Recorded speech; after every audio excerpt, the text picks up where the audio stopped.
And now, here's Gene Steinberg.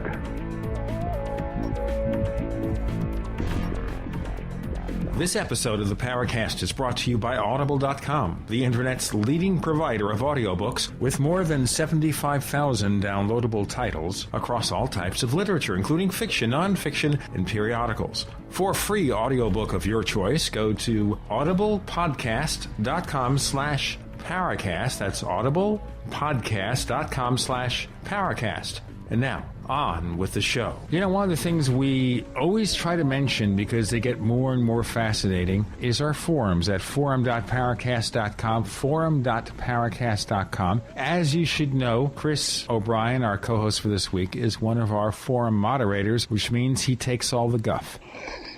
Yeah, well, not all of it, but I take my fair share. A little bit. We have two others, Ron and Angelo. Angelo is a bit of a forum skeptic. He's our house skeptic. A bit. You have something else to say about Angelo. Angelo's great. Both Angelo and Ron are doing a really good job on the forums. We've had quite a few sign-ups, a lot of new people, a lot of fresh perspectives being brought to the forum threads. And, everybody should go to the Paracast forums. That's right. So it's forum.paracast.com, forum.paracast.com. Actually, there are many roads to the same destination, but that's one that's easy to remember. Play nice. Play nice. Sometimes things get a little out of hand over there. Yeah, it's been better lately. But then we have, of course, people like Angelo and Ron and, of course, Chris to rein them in, and I become the benevolent dictator. If they all disagree on what to do with somebody, they say, Gene, what do we do with this guy? And I say, off with his head. You know, the Red King. That's right. That's right. Hey, a few weeks back, we were talking about your webcam in Colorado. Yeah. What's the status of that? Maybe give people kind of a summary of what it was, what you did, and where we are now. Well, I've been working on an idea for near 20 years now of going ahead and putting together a surveillance net of video cameras around the San Luis Valley, where I spent many years as a field investigator and still have a team of skywatchers and investigators there that help out. I combined my vision with the vision of Wayne Hollenbeck and Bill Alanis from LA MUFON OC. We've just kept our noses to the grindstone, and we've been able to get a beta test of our first camera, which was set up in the middle of the valley. We got 2 solid weeks of data.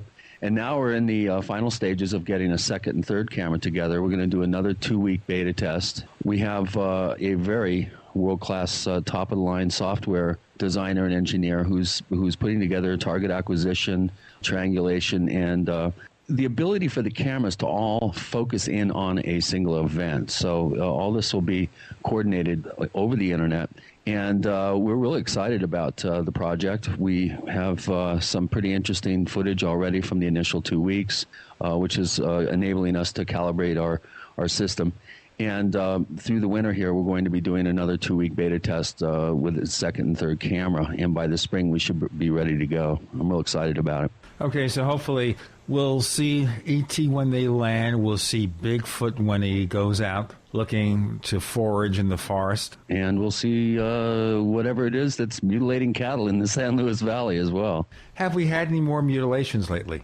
No, the last case we had was in July. It happened at the base of a mountain that will eventually be one of the 7 camera locations. So if we had had a camera up at that particular point in time, we would have been able to capture whoever had done this, if it was indeed something high strange that had lights or was able to be seen with optically with a camera lens.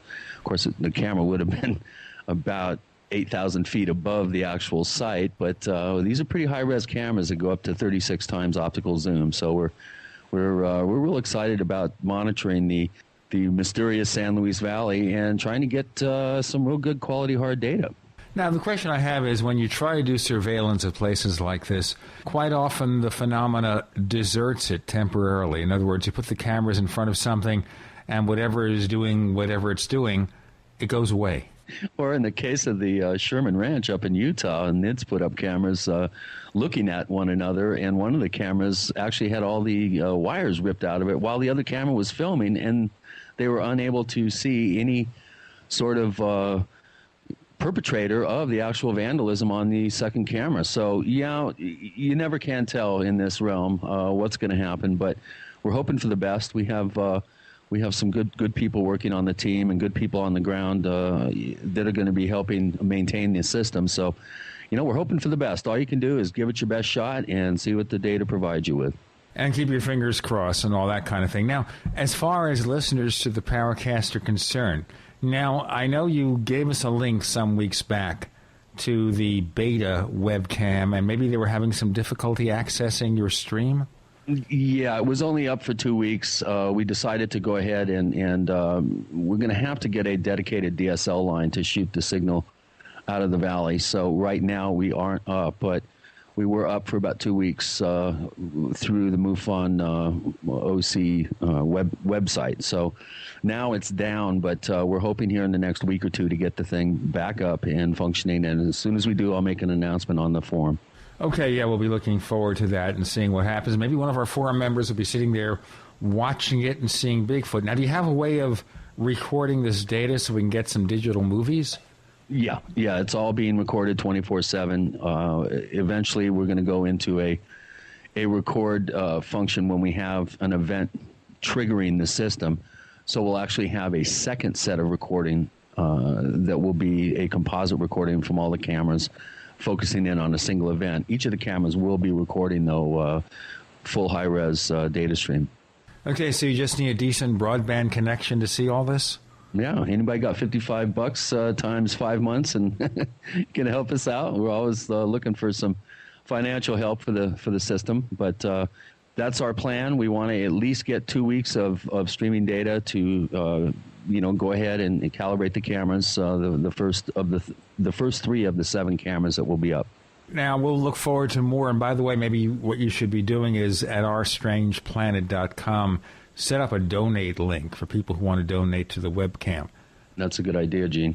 Okay, so this way, if you're not donating to me, and I always need money, if you're not donating to the show, and the show always needs money, and you're not donating to Chris, you can donate to the webcam. Very good. Good idea.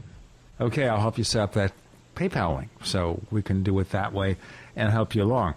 Now, we've had some really good reaction to the presence of longtime researchers. So a couple of weeks ago, of course, we had Larry Bryant, who's been doing it for many, many years, and he was just a very fascinating guest. And we have another guy, Ron Regehr, longtime friend of yours, who's also somebody who's seen it and done it and has loads of information to present. Tell us about him. Well, Ron, I first became aware of Ron back in 1994 when the TV show Sightings did an episode on the NORAD event, which occurred in the San Luis Valley in January of 94. And one of the things that I noticed right off looking at the segment was they had an aerospace engineer on there confirming that the DSP satellite had picked up a heat bloom in the San Luis Valley, and he was confirming that to the program. Well, I immediately got all excited. I had never heard of him, so I called him up, and we've been friends ever since. He's an absolutely fascinating guy. He's a retired aerospace engineer. For many years, he was the state director for MUFON in Utah. He's done quite a bit of research in various areas, including Roswell. He was the one that actually was able to read the letter that was in General Ramey's hand at the famous Roswell press conference where the famous Jesse Marcel photograph was filmed.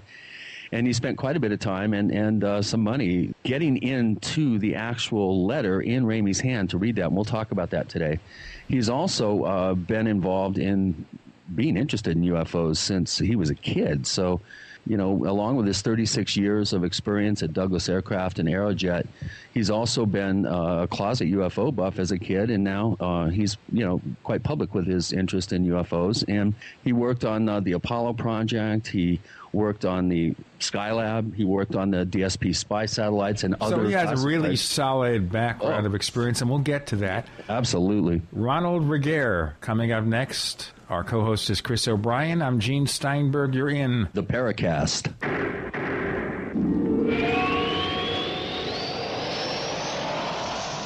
As you know, the Paracast is brought to you by Audible.com, the Internet's leading provider of audiobooks. With more than 75,000 downloadable titles across all types of literature and featuring audio versions of many New York Times bestsellers. For listeners of the Paracast, Audible.com is offering a free audiobook to give you a chance to try out their service.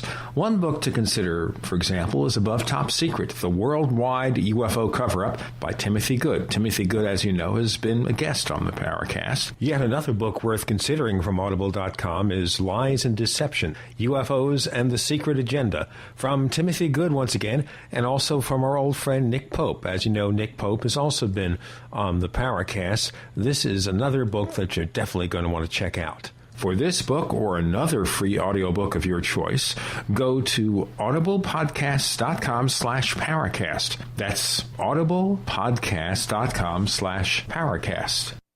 As many people know, ever since President Nixon took us off the gold standard, the U.S. dollar has been devaluating. What people don't know, however, is how this directly affects your personal finances. Is there a way to protect your portfolios from losing value? The answer to all of this is gold and silver. They both have maintained their purchasing power for 6,000 years. If you had $100,000 in cash and $100,000 in gold and silver back in 1913 and kept them until now, your cash would have the buying power of only $4,800, but your gold and silver would have the buying power of $3 million.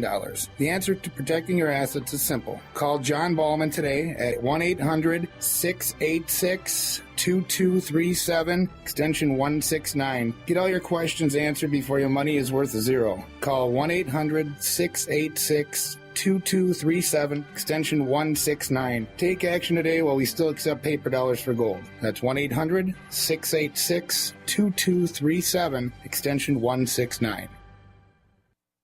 Before you throw away your used batteries, you need to listen to this. Now, going green can save money. Go green and save money by giving life to your used batteries by charging them with the Renaissance Charger. The Renaissance Charger uses a new revolutionary battery charging technology that effectively extends the life of new batteries and gives new life to used batteries. Invented by legendary audio genius John Bedini, this unique and patented charging system rejuvenates the electrochemical plate structure in the battery without additives, increasing capacity and maintaining cell integrity. Renaissance Charge offers a full line of products made in the USA for all types and sizes of batteries. Find out why our customers tell us the Renaissance Charger is the only battery charger they will ever use. Save your money. Save the environment. Visit us online at r-charge.com. That's r-charge.com, or call us at 208-772-4514. That's 208-772-4514. Be a part of the revolution today.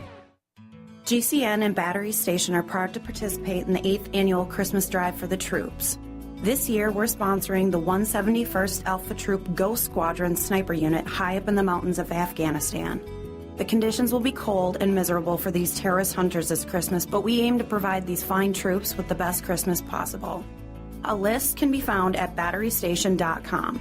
That includes simple items like gloves, socks, unscented bar soap, toothbrushes, and other necessities. To see a list of more desired items or to make a donation, go to batterystation.com or call 417-257-7799 for more information on how to contribute and help show the 171st Alpha Troop that they may be thousands of miles away in the hills of Afghanistan, but they remain close to our hearts. GCN and Battery Station appreciate everyone's help letting the 171st know how much we care, and thank you from the land of the free and the home of the brave. On air, online, and on demand. We are the GCN Radio Network. We want to hear from you. If you have a comment or question about the Paracast, send it to news@theparacast.com. That's news@theparacast.com. And don't forget to visit our famous Paracast community forums at forum.theparacast.com. Get in on all the action at forum.theparacast.com. Joining us this week on the Paracast, Ron Regehr, longtime UFO researcher, has been there for 400 or 500 years and knows it all. Actually, more than 50 years, and I'll get into that in a moment. Our co-host is Chris O'Brien. I'm Gene Steinberg. You're in the Paracast. Chris, please introduce our guest. Ron, thanks first of all for being on the show. It's always great to talk to you. One of the things I think we should begin with is your very interesting history as an engineer in the aerospace field. That's how we actually first met back in the early 90s. We were both on the same segment on the show Sightings, and based on your work with the DSP spy satellite, you were asked to confirm some data that had been picked up by DSP, allegedly, and you did confirm that data. But before we get into all that and other very interesting things that you're involved with, let's get a little background about you and how you got involved in ufology and a little bit about your background in aerospace. I guess it would go back to, the mid to late 50s. I'll give you a little bit of background. There was a process called the Ground Observer Corps that was created by the Army Air Corps during World War II.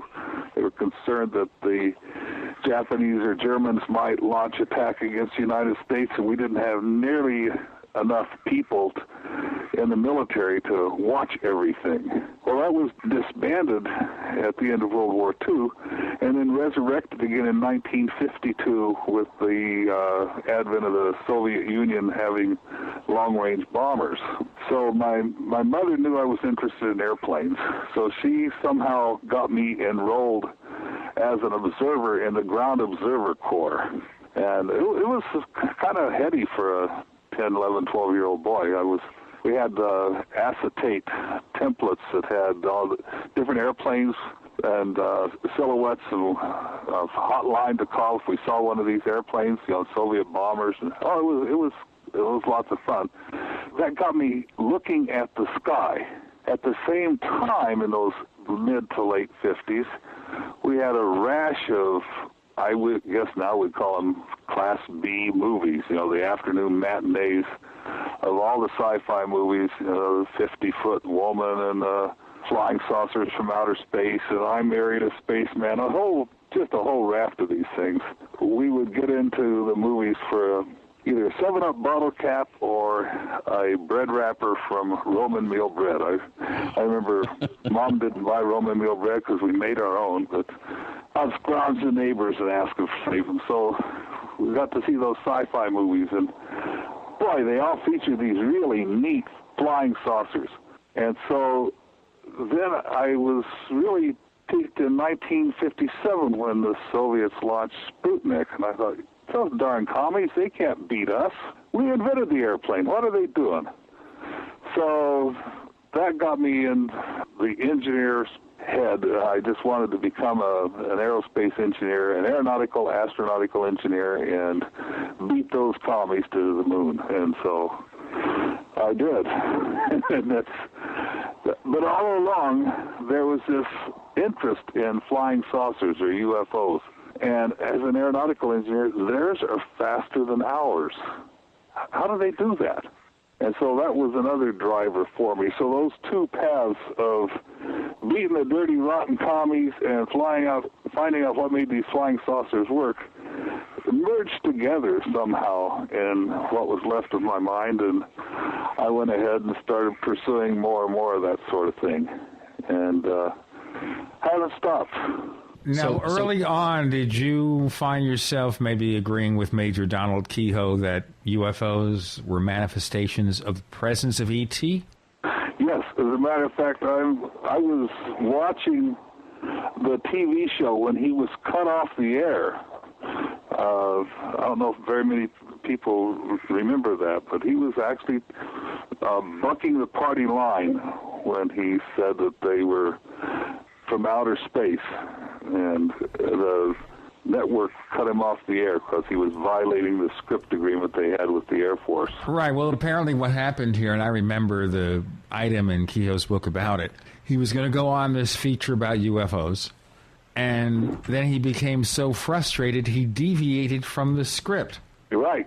And then they said, well, we can't have that. This is live TV. They didn't have a 7-second delay. It's not like TV today. You have live TV today. It's really on a 7-second delay.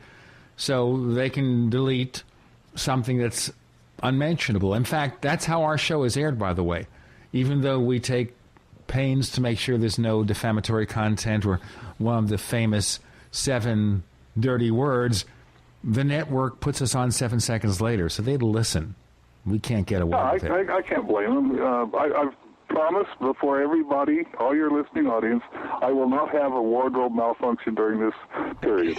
As a matter of fact, if you did, and we had, last week we actually had a wardrobe malfunction, but what we did, of course, is we stopped and I said, hey, wait a minute, bud, we can't have wardrobe malfunctions on the show, therefore you're going to have to fix it. And he did. He was a good guy. Jeez. I can't believe where this conversation is going, gentlemen. Janet Jackson has nothing on you, Ron. Well, Ron, how did you get involved? Tell us about your early work in aerospace. Who did you go to work for first? And why don't you kind of give us a brief description of some of the projects that you worked on that you were allowed to mention?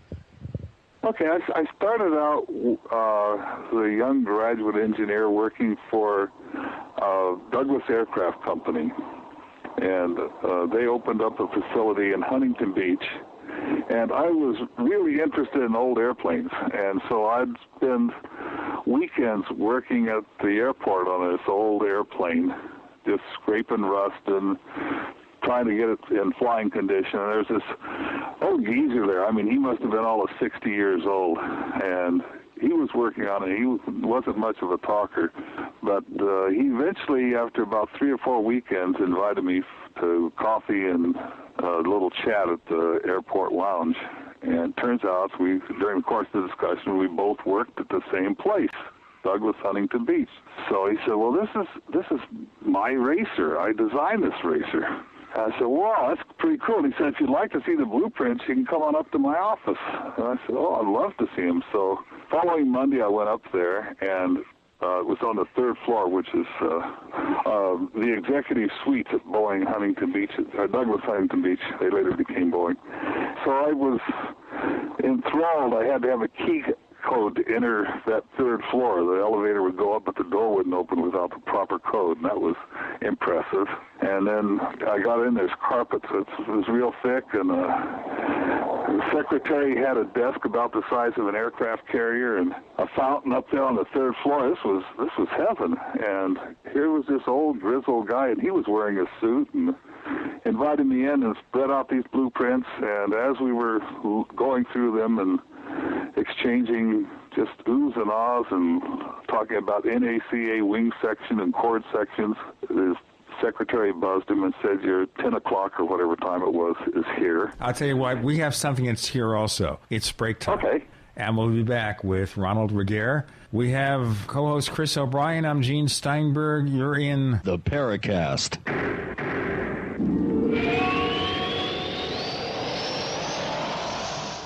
Okay, neighbors, here's the problem. Face-to-face business meetings with clients and colleagues are always going to be important. But business travel is a hassle, and it's often a complete waste of money. Well, here's a solution for you. Do more, travel less with GoToMeeting. GoToMeeting is an award-winning online meeting service brought to you by Citrix. With just a click, host sales presentations, training sessions, or product demos right from your own desk. Avoid the hassle of traveling and still exceed your sales goals. Plus, GoToMeeting is just $49 a month for unlimited online meetings. Plus, voice over IP and phone conferencing is included. My listeners can try GoToMeeting free for 45 days. For this special offer, visit gotomeeting.com/podcast. Once again, GoToMeeting free for 45 days. Visit gotomeeting.com/podcast. Hi, I'm Mark Craighead, founder of Crossbreed Holsters. I designed our top-selling holster, the Super Tuck Deluxe, to solve the problems of being poked, pinched, and gouged while carrying concealed. The Super Tuck Deluxe is the most comfortable, most concealable holster on the market today. We offer a 2-week free trial and a lifetime warranty. Visit us at crossbreedholsters.com. Don't forget, crossbreedholsters.com. Go solar for cheap. Want to use solar power but the price is too high? Now you can build your own solar panels for less than $200 at 123cheapsolar.com. Don't laugh. We've sold over 45,000 solar do-it-yourself kits. Watch the step-by-step videos that even non-handyman types can use. We offer a 60-day money-back guarantee. Go to 123cheapsolar.com or call 800-713-0486. 800-713-0486. Reduce your foreign oil dependency when you go green with 123cheapsolar.com. We all know that Berkey Water Purification Systems are the most trusted name in water filtration. As an authorized Berkey dealer for over 5 years and serving thousands of satisfied customers, the Berkey Guy offers amazing specials for Berkey Water Filtration Systems. The Berkey Light Systems include a set of self-sterilizing and recleanable black purification elements that purify water by removing chlorine, pathogenic bacteria, cysts, and parasites to non-detectable levels and remove harmful chemicals such as herbicides and pesticides. Order the Berkey Light System today, complete with 2 black Berkey elements for only $209, and the Berkey Guy will include 3 Sport Berkey water bottles and ship everything to you free of charge. That's right, 3 Sport Berkey water bottles and free shipping. An $87 value, yours free. Call the Berkey Guy at 1-877-886-3653. That's 1-877-886-3653. Or order online at goberkey.com. That's goberkey.com today. Question: what would you rather drink? Acidic water, which burns holes in your body and causes loss of bone mass, or alkaline water, which promotes high energy and vibrant health? The answer is clear. And if you're drinking acidic water, you're helping cancer cells and bacteria to grow out of control. AlkaVision Plasma pH drops combine a unique formula of the most alkaline minerals. Using Plasma pH drops is the best way to alkalize your water and help you get rid of acid and regain your health and energy. Simply put 10 drops in the water you drink to raise the pH to a healthy alkaline level. Most experts agree that the water you drink should be at a pH level of 8 or higher. Disease organisms like bacteria, viruses, or cancer cannot survive in an alkaline high pH environment. Order your bottle of AlkaVision Plasma pH drops now by going directly to alkavision.com. That's ALKAvision.com. Or by calling 269-409-1776. Again, 269-409-1776. America's #1 source for independent talk radio for over a decade. We are the GCN Radio Network. You're in the Paracast. You never know what's going to happen next. Our guest, Ron Regehr, longtime UFO researcher, telling about his experiences in the aerospace industry. The co-host is Chris O'Brien. I'm Gene Steinberg. You're in the Paracast. Okay, so your friend has his 10 o'clock appointment. Proceed. And as it turned out, we were overly successful from the NASA standpoint. We had anticipated, we built 17 Saturn V rockets, and we had anticipated having early failures, because if you remember our space program up until then, ours always failed. That's why the astronauts were such heroes. The agonizing picture of the Vanguard falling over on the stand and exploding. I mean, those guys were real heroes because most of our equipment didn't work too well. But so we bid and designed and built 17 Saturn Apollos. And the question is, what do we do with them? We've satisfied all our mission requirements. And this meeting was between the head of NASA and, I think it was Story Musgrave was at this first meeting, I'm not sure, and other astronauts. And so I was invited to stay, and I said, well, gee, I've got work to do. And he said, well, you're with me. Who's your boss? And by gosh, he called the boss and said, Ron's working with me for a while. So that got me into, I guess you'd say, the upper echelons, even though I never got a promotion out of it. But what it did was it opened some fantastic doors, and as a result of scraping paint on my own time, I was introduced into the meeting the astronauts and being sort of the go-to guy for Douglas for years. And it was just a fascinating experience. I went on from there to a little company called Aerojet, and as they used to say, we don't make arrows and we don't make jets. But their claim to fame was they had built the first JATO which is a jet-assisted, actually rocket-assisted takeoff for short takeoff and landing aircraft. They still use them today. The Navy SEALs Flight Demonstration Team has them mounted on, I think the name of the airplane is Fat Albert, a big rocket bottle that would allow it a fully loaded C-130 to take off in about 250-foot runway. So anyway, that was Aerojet's claim to fame. So I started working for them on this classified project known as Project 949. And as it turned out, it was one of our nation's first and most successful long-duration spy satellite programs. Okay, so anyway, the system was designed and does detect launches of Soviet intercontinental ballistic missiles. And so in doing so, it turns out that we were identifying many other things. And the way we do this is, we had to identify what they were and where they were coming from and where they were going, because it was fairly important to the defense of the United States that we knew what we were encountering. Well, the way we do this is by measuring what we call a time intensity profile. Now imagine, if you will, a match and a flash bulb. Many of the younger kids might not even know what a flash bulb is, but I think you guys do. And they both might have the same amount of energy, but when you ignite a flash bulb, it goes off and uses all its energy in a very short period of time. Whereas a match might have the same amount of energy, but when you strike it, there's an initial flash, and then the energy is expended over a longer duration. So those different intensities vary over time. Rockets and jets and other things have varying time intensity profiles. If you plot these over on a graph, you can see how they differ. And so that was how we identified different things that we saw. We still do that, but we do it electronically and with high-speed onboard computers now. So we started out, was kind of interesting. We'd have our first satellite system. We had an arm of detectors on a long row, and that had its complement down in the Air Force room. A long row of peanut light bulbs on a stick, and it would rotate with the center of rotation approximating the center of the satellite. And then we had 2,000 slip rings and 2,000 detectors, and that's all kind of problems. But as these targets would illuminate the detectors, that would cause a corresponding light bulb to light up in back of this big glass window with the overlay of the Earth painted on it.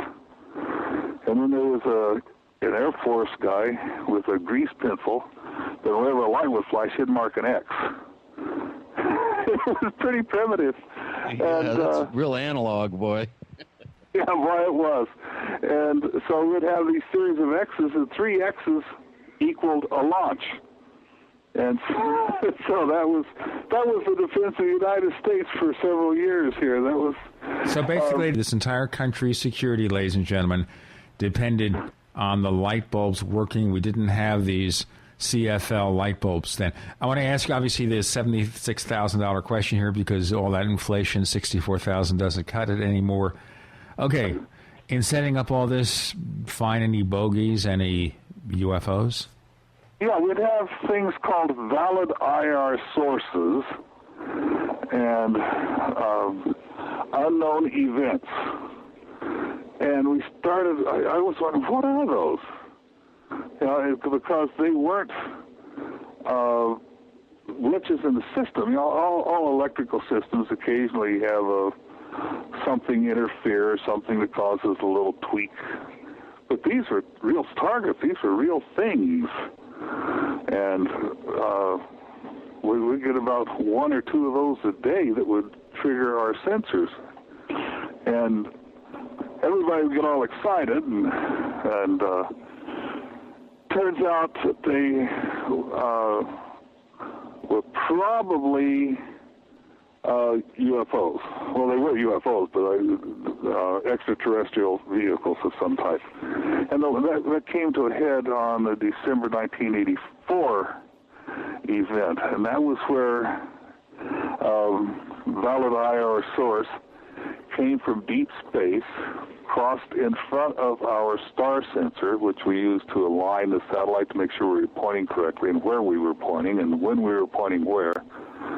And it came via our star sensor, crossed over in front of the main detector, a primary sensor, which is pointing towards the Earth, slowed down, and then proceeded to go back into deep space. Now, meteors don't do that. They don't turn. They don't make course corrections and then meander their way back into deep space, but this one did. Sounds like something put on a show for you. Yeah, and we detected it from coming from deep space, again crossing across the portion of the Earth's disk and going back out again.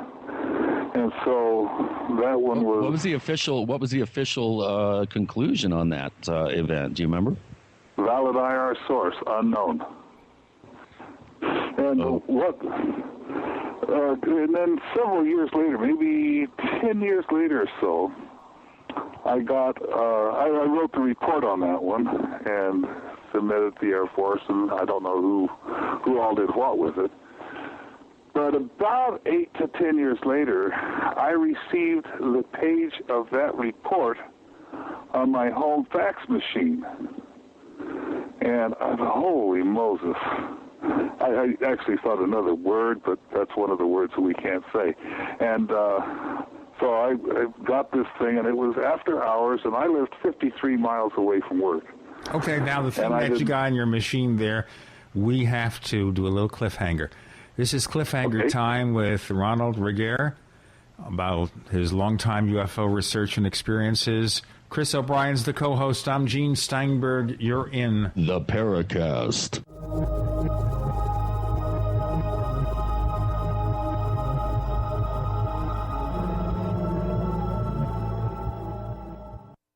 Fate magazine provides true reports of the strange and unknown. Keep up with the latest on angels and miracles, psychic phenomena, ghosts, UFOs, life after death, and much, much more. To receive your free issue of Fate magazine, call now at 1-800-728-2730 or visit their website at www.fatemag.com.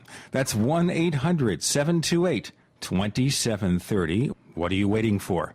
Your fate awaits. Hi, this is Tamar from Namecheap. We're a domain name and web hosting company, and we really care about our customers. With domain name purchases, Namecheap offers free SSL and free WhoisGuard for a year to protect your identity from spammers. Most importantly, we care about you. If you'd like to learn more, please visit us at radio.namecheap.com, radio.namecheap.com for web hosting and domain name specials. You can also follow us on Twitter at twitter.com/Namecheap or become a fan of ours on Facebook at facebook.com/Namecheap. See you online. If you owe money to the IRS, you can't make the problem go away by yourself. But with the help of Dan Pilla, you can get your problem solved once and for all. Hi, I'm Dan Pilla. For 30 years, I've helped thousands of people solve their tax debt problem, and I can help you solve yours too. We take a very simple but proven 3-step approach to solving your problem. First, we stabilize IRS collection actions so you don't have to worry about the IRS seizing your bank account or paycheck. Next, we build a comprehensive plan to get your tax debt reduced to the fullest extent possible, sometimes even completely eliminated. And finally, we work with you every step of the way to get your problem solved once and for all. Call us for a free consultation. Call 1-800-346-6829. We'll work together to get your problem solved, guaranteed. Dan Pilla has been protecting taxpayers from the IRS for 3 decades, and he can help you too. Call us today at 800-346-6829. That's 800-34-NO-TAX. Alex told you the government announced recently that the recession is over. It ended on June of 2009. The millions of Americans unable to find work might not agree. Perhaps the recession ended for the bankers and government employees, but for the rest of us, things seem to be getting worse. Gold and silver haven't heard the news either. They've begun their long-expected journey to the moon. In addition to converting your shrinking dollars into gold and silver, you should consider a food savings account from eFoods Direct. They both make fabulous investments. Food is our greatest dependency, and we know it will be more precious than any financial resource. You and your family need food to survive a crisis, and you can't eat paper, stocks, or metals. Alex has been urging you to invest in delicious, easy-fix meals to enjoy now or save for long-term. This will freeze the cost of your food while you can still afford it. Visit efoodsdirect.com on the internet or call 800-409-5633. That's efoodsdirect.com or 800-409-5633. Hurricanes, ice storms, blackouts, and the prospect of civil unrest. When the unexpected happens, will you be ready? Hundreds of concerned citizens across America have already installed wind generators to help protect their families in the event of a disaster. So act now and build your own wind generator with an easy-to-assemble kit from windbluepower.com. Wind Blue Power carries the best battery charging wind generators and permanent magnet alternators in the country. Our 12-volt wind generator kits are also great for small cabins and campers. And all Wind Blue Power kits qualify for a 30% tax credit. So get your discount now. Go to WINDBLUE power.com today and enter coupon code RADIO for 5% off. Or simply call 800-976-0026. 800-976-0026. Protect your family's emergency energy needs now at windbluepower.com. Are you tired of searching for great talk radio? Something more important. Search no more. We are the GCN Radio Network. This is Philip Rogno. You're listening to Paracast, one of the most informative shows out there. So listen closely. Ron Regehr joining us this week on the Paracast. I'm Gene Steinberg. The co-host is Chris O'Brien. So this message on your machine said what? Well, it was the page from the 60-day report that I prepared for the Air Force, and I didn't even bother to take the report number off of it to show this May 5th event, and it was secret. And I got it on this open fax machine at home, so I put it in a bag, taped it, sealed it, signed it, dated it, stuck it under my pillow, and went to bed. And the next day took it into work, showed it to the security office, and they were totally unimpressed. They didn't care. So I said, well, you know, they didn't believe what was going on. So I said, look, I know what it is. So I took them down to the vault, went to the report, pulled the report, and then they were impressed because we had a breach of security. So they set me down and started to give me the third degree and essentially penalize me and punish me for bringing this to their attention. Don't bother me with facts, as Stanton Friedman once said. Right. So here I was just a messenger. I'm pointing out a problem, and they wanted to pillory me for that. So I said, I'm not going to have anything of it. Here's all the facts. I'm going home. So the next day I came in, and all the guards were there. Ron, what'd you do? What'd you do? And turns out the security officer who had started this investigation on me had been terminated. And, man, nobody was talking about anything. I don't know what happened to him, where he went, what happened, or anything else. But that was the end of it. I didn't get my page back. I just, just fell into this black hole of security. But they treated me very nicely for many years. And security and I had I would guess it was a long-standing, for maybe 20 years, relationship, because they knew I was doing UFO research. I still had my clearance. They never pulled that. They never once challenged me on that. Did they ever come to you and say, Ron, lay off the UFO stuff? No, and the closest they came to that was I was talking about the, remember the old F-19 fighter, about 1988, 87, somewhere around there? It was a stealth fighter before it became public. I was talking about that and possibly relating it to UFOs. And believe it or not, FOSI investigator Captain James Kirk. Can you believe that? Captain, beam me up now. James Tiberius Kirk? Yeah, and I said, you got to be joking. He says, and he was so accustomed to having this ritual. He said, no, here, let me show you. And he pulled out his driver's license and a credit card to show me that he really was Captain James Kirk. And what year was this now? This was 87, 88, around in there. Okay, so this is even worse because we had the original Star Trek series, then we had the Resurrection, the Resurrection about Star Trek. It rises like a phoenix all over again. Star Trek becomes popular, movies and everything, so the name James Kirk becomes bigger than ever in the 1980s. Yeah. The poor guy. I guess it'd be like being a marshal, have a last name of Dillon or something with Gunsmoke, during the Gunsmoke days. But what's that you say, Mr. Dillon? There you go. So anyway, he was questioning me about that. And the weirdest thing was, I think it was 2001, 2002.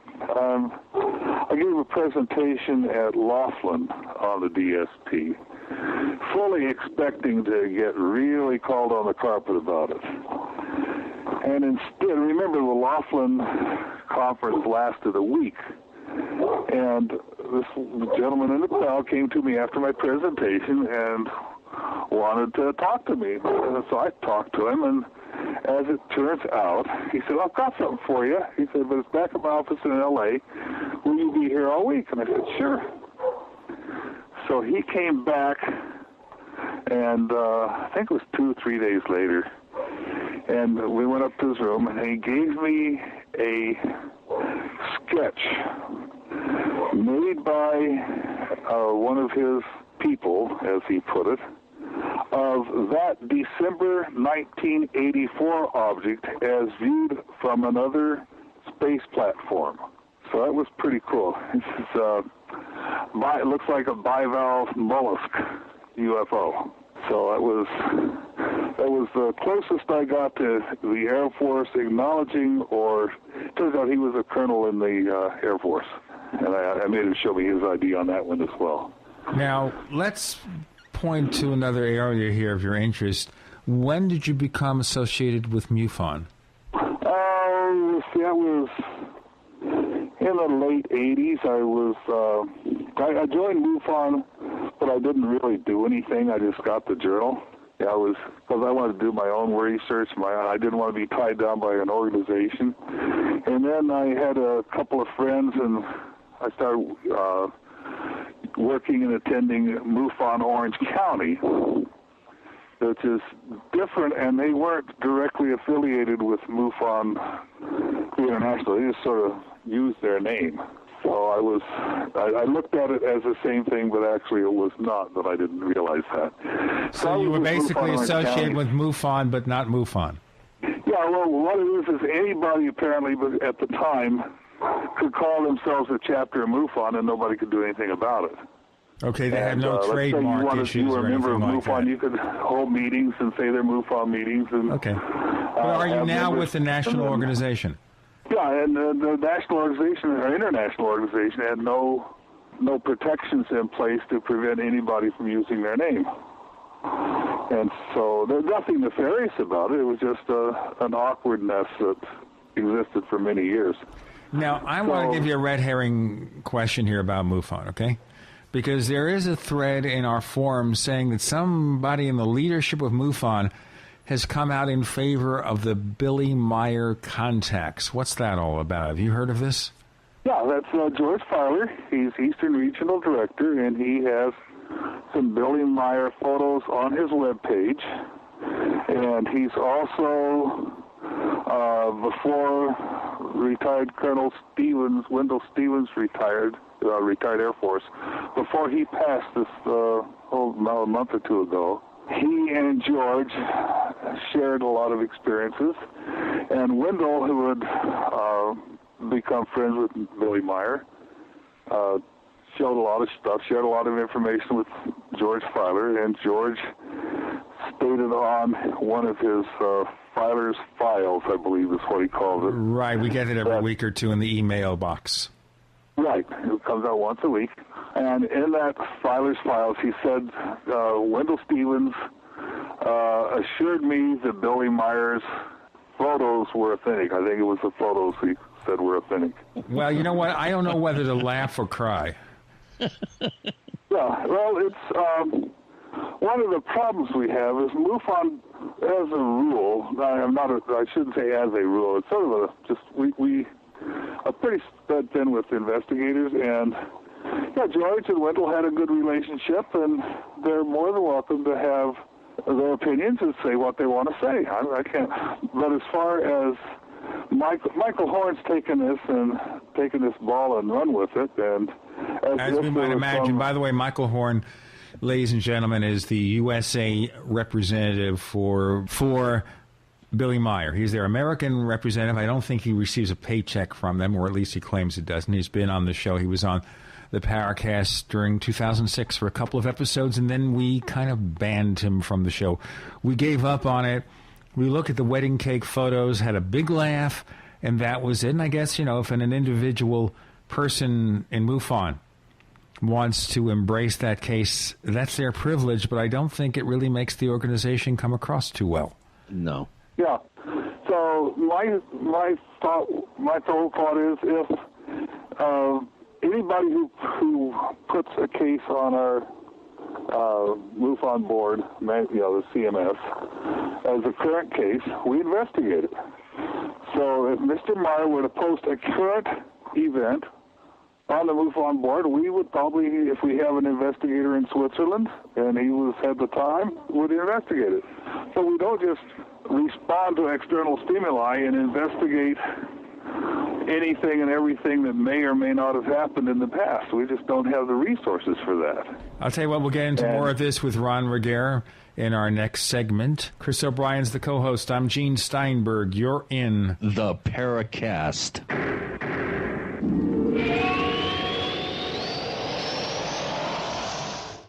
Hi, this is Ted Anderson. If you'd like to listen to GCN programs on the go, I have great news. GCN has created a Droid and iPhone application, and it's free. Just as easy as going to GCNlive.com, click on the banner, and download. Before you know it, you'll be listening to your favorite hard-hitting GCN shows, live or on demand, right on your Droid or iPhone, 24/7 and on the go. So download the Droid and iPhone app free by clicking on the banner at GCNlive.com. Thanks again for listening to GCNlive.com. Again, that's GCNlive.com. We the people grow cotton, weave fabric, engrave ink, embed strips and fibers to protect from counterfeit and carting to a private bank, having it led back at interest, forcing taxes to service debt. This capitalism, or was Jefferson correct when stating a central bank issuing the public currency is a greater menace to the liberties of the people than a standing army? Ted Anderson, I'm placing a free silver dollar in a book that explains our monetary system. Call for your copy, 800-686-2237. It's time to understand the system. Call 800-686-2237. That's 800-686-2237.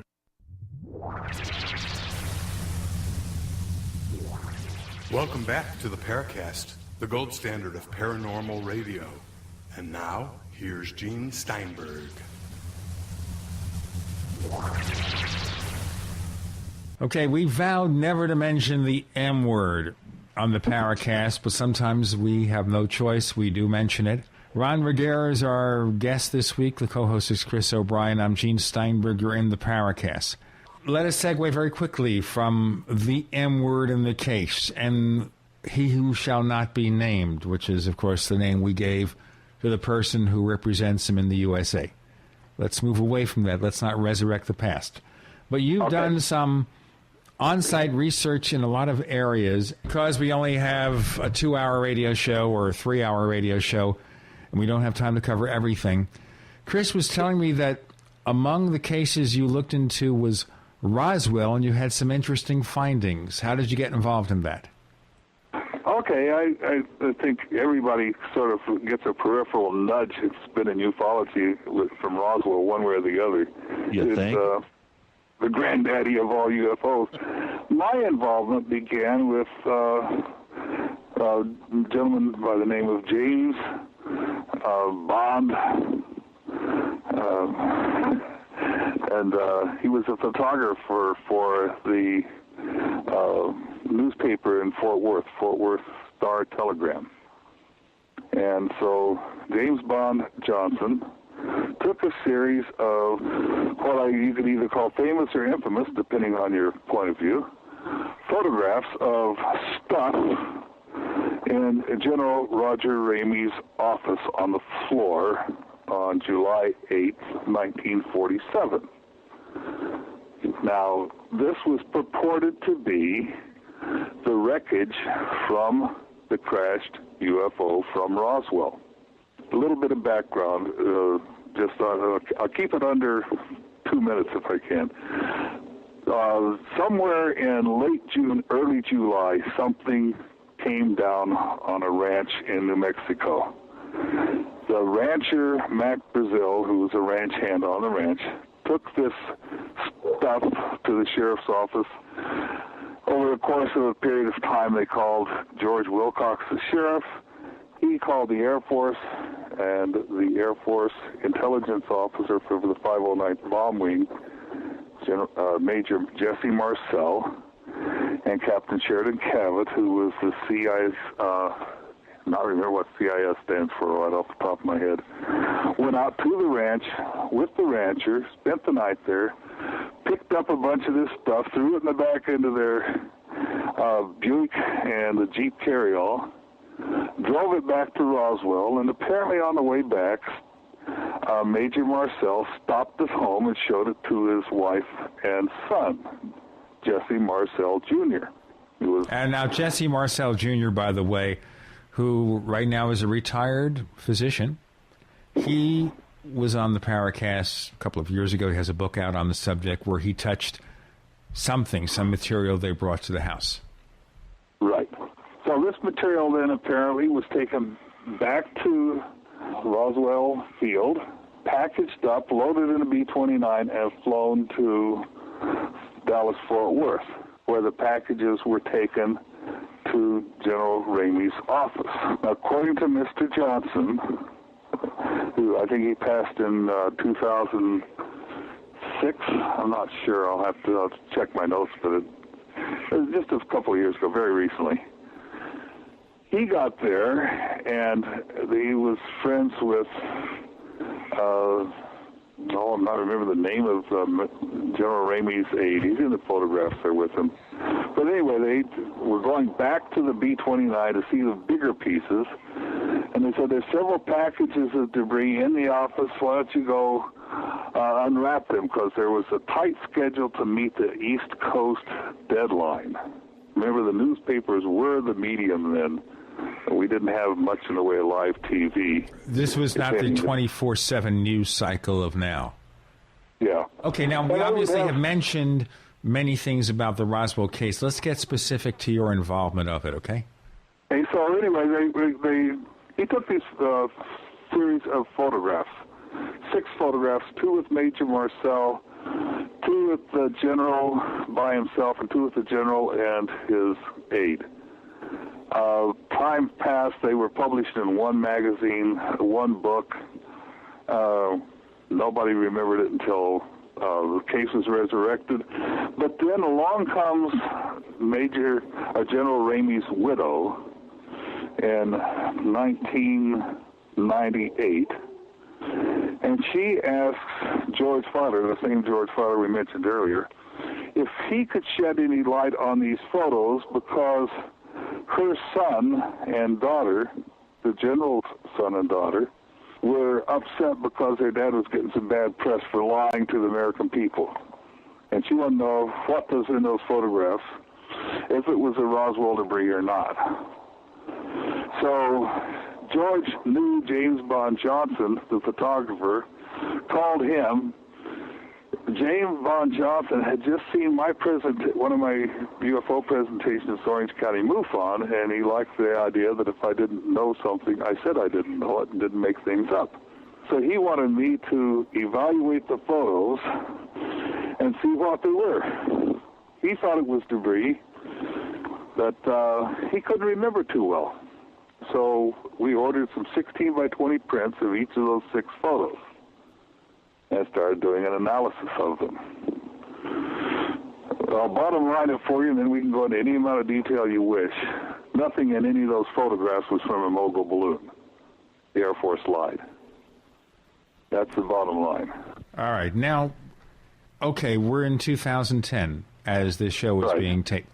So the big issue is here, how now do we get more information about Roswell?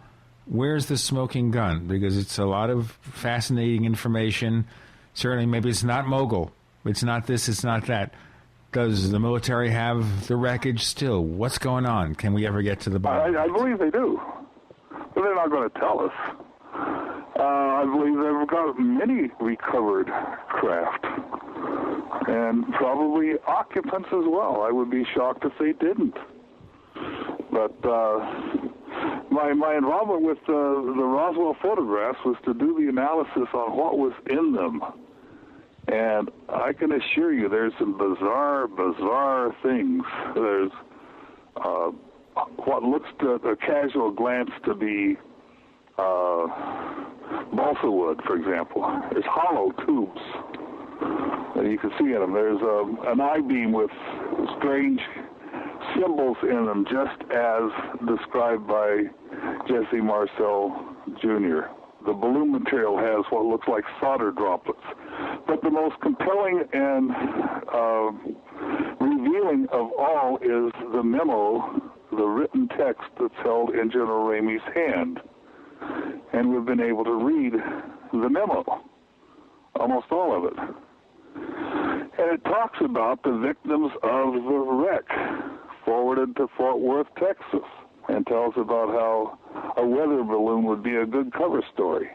So that's probably the biggest smoking gun of everything in the photographs, that memo that was General Ramey revealed. These are 16 by 20s off the original negatives, correct? So we're looking at, we're talking super high-res photographs that you're able to really zero in on and get details that normally you wouldn't be able to get from, the famous shots that we've seen over the years in magazines and books. This is off the original negatives. So, right, and we were early on, and since then, many other researchers have gone in and gotten copies and gotten duplicate negatives and made their own and looked at them. And we were the first ones to do that. Not that we're any better at it. Not blowing our own horn out of the fact that somebody had to be first. It just happened to be us. Okay, so you were in the right place at the right time, as some people said. We're going to move into our next segment in just a moment. I wanted to mention to everybody, we have forums where you can talk about all this stuff. Forum.paracast.com, forum.paracast.com. All you have to do is sign up, give yourself a username. And as long as the username is accepted, which means it's not duplicated, doesn't use one of the 7 deadly words, we'll have you join us. We want you to participate. Ron Regehr joining us this week. Co-host is Chris O'Brien. I'm Gene Steinberg. You're in the Paracast.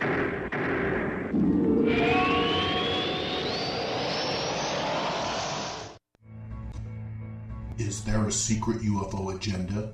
Do strange creatures from the darkest corners of the mind roam the earth? Is there evidence for mind control, time travel, or devious government conspiracies? Find out the inside scoop on the latest conspiracies, paranormal activity, and Fortean phenomena when you subscribe to Tim Beckley's Conspiracy Journal. It's jam-packed with stories, special book and DVD promotions, and the best news, it's absolutely free, sent right to your mailbox. Plus, a bonus free email newsletter sent out every Friday. Simply send an email with your name and address to Mr. UFO at webtv.net. That's Mr. UFO at webtv.net. Find out what they don't want you to know. Again, the Congressional Budget Office sounds the alarm. This time warns of Greek-style U.S. debt crises. You heard me right. The GAO is drawing a parallel between the U.S. economy, its debt, and the current Greek economic meltdown. With the debt-to-GDP chart climbing into unfamiliar territory, the growing budget deficit will rise to unsupportable levels. Hi, this is Ted Anderson. The Federal Debt and Risk of Financial Crises document the CBO has published is a must-read for every American, covering the risk of continued deficit spending coupled with an aging population and the rising interest rates spell economic disaster. It's imperative that you get a copy of this document and study it for yourself. Call me today at 800-686-2237 and I'll send you a free copy. Again, call 800-686-2237 and ask for your copy of the CBO document. Once again, you need to read this government report. Call 800-686-2237. Take a minute and hear what I'm about to tell you. You might have heard about Life Change Tea on a radio commercial or a TV commercial, and you did what many people do. You tuned out. I understand. Now the facts. When health fails, you will do just about anything for better health. So why wait? Read our testimonies of better health by drinking Life Change Tea at getthetea.com. And how much does missing work cost you when you're sick? Get ahead of the sick curve. Get the tea. Here's how to order. Log on to getthetea.com. That's getthetea.com. Or you can call one of our friendly operators. 928-308-0408. That's 928-308-0408. Our tea tastes great and will help you with your health, and you can even lose weight. So again, try us out at getthetea.com. Go to hempusa.org, go to hempusa.org, and ask your legislator, and ask your congressman, and ask your president, why can't we grow it here? And ask those companies that love their profits and disease, why can't we grow it here? Try our powder, seeds, and oil. Try our 5-pound sampler. And get free shipping anywhere in the States. Go to hempusa.org. Go to hempusa.org. And call us at 908-691-2608. Call 908-691-2608. Or visit us at hempusa.org. The GCN Radio Network, providing the world with hard-hitting talk radio. GCN. Great talk radio starts here.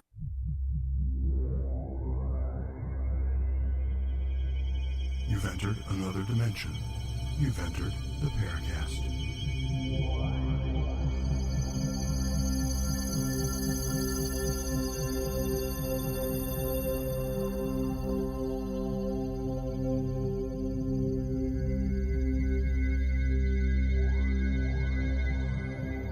Ron Regehr, who works with MUFON, doing lots of investigation on UFOs. The co-host is Chris O'Brien. I'm Gene Steinberg. You're in the Paracast.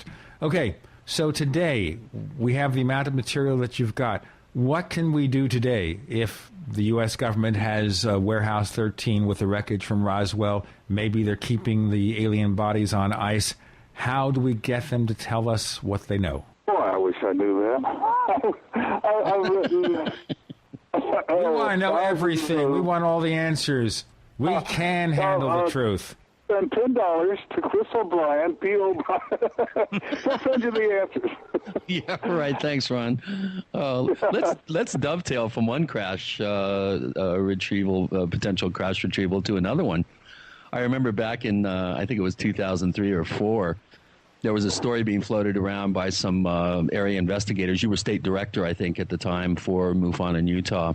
And I was contacted by one of your Utah investigators about an alleged crash that occurred right along the Utah-Nevada border. And there was a strange marking in the desert that was visible from the air.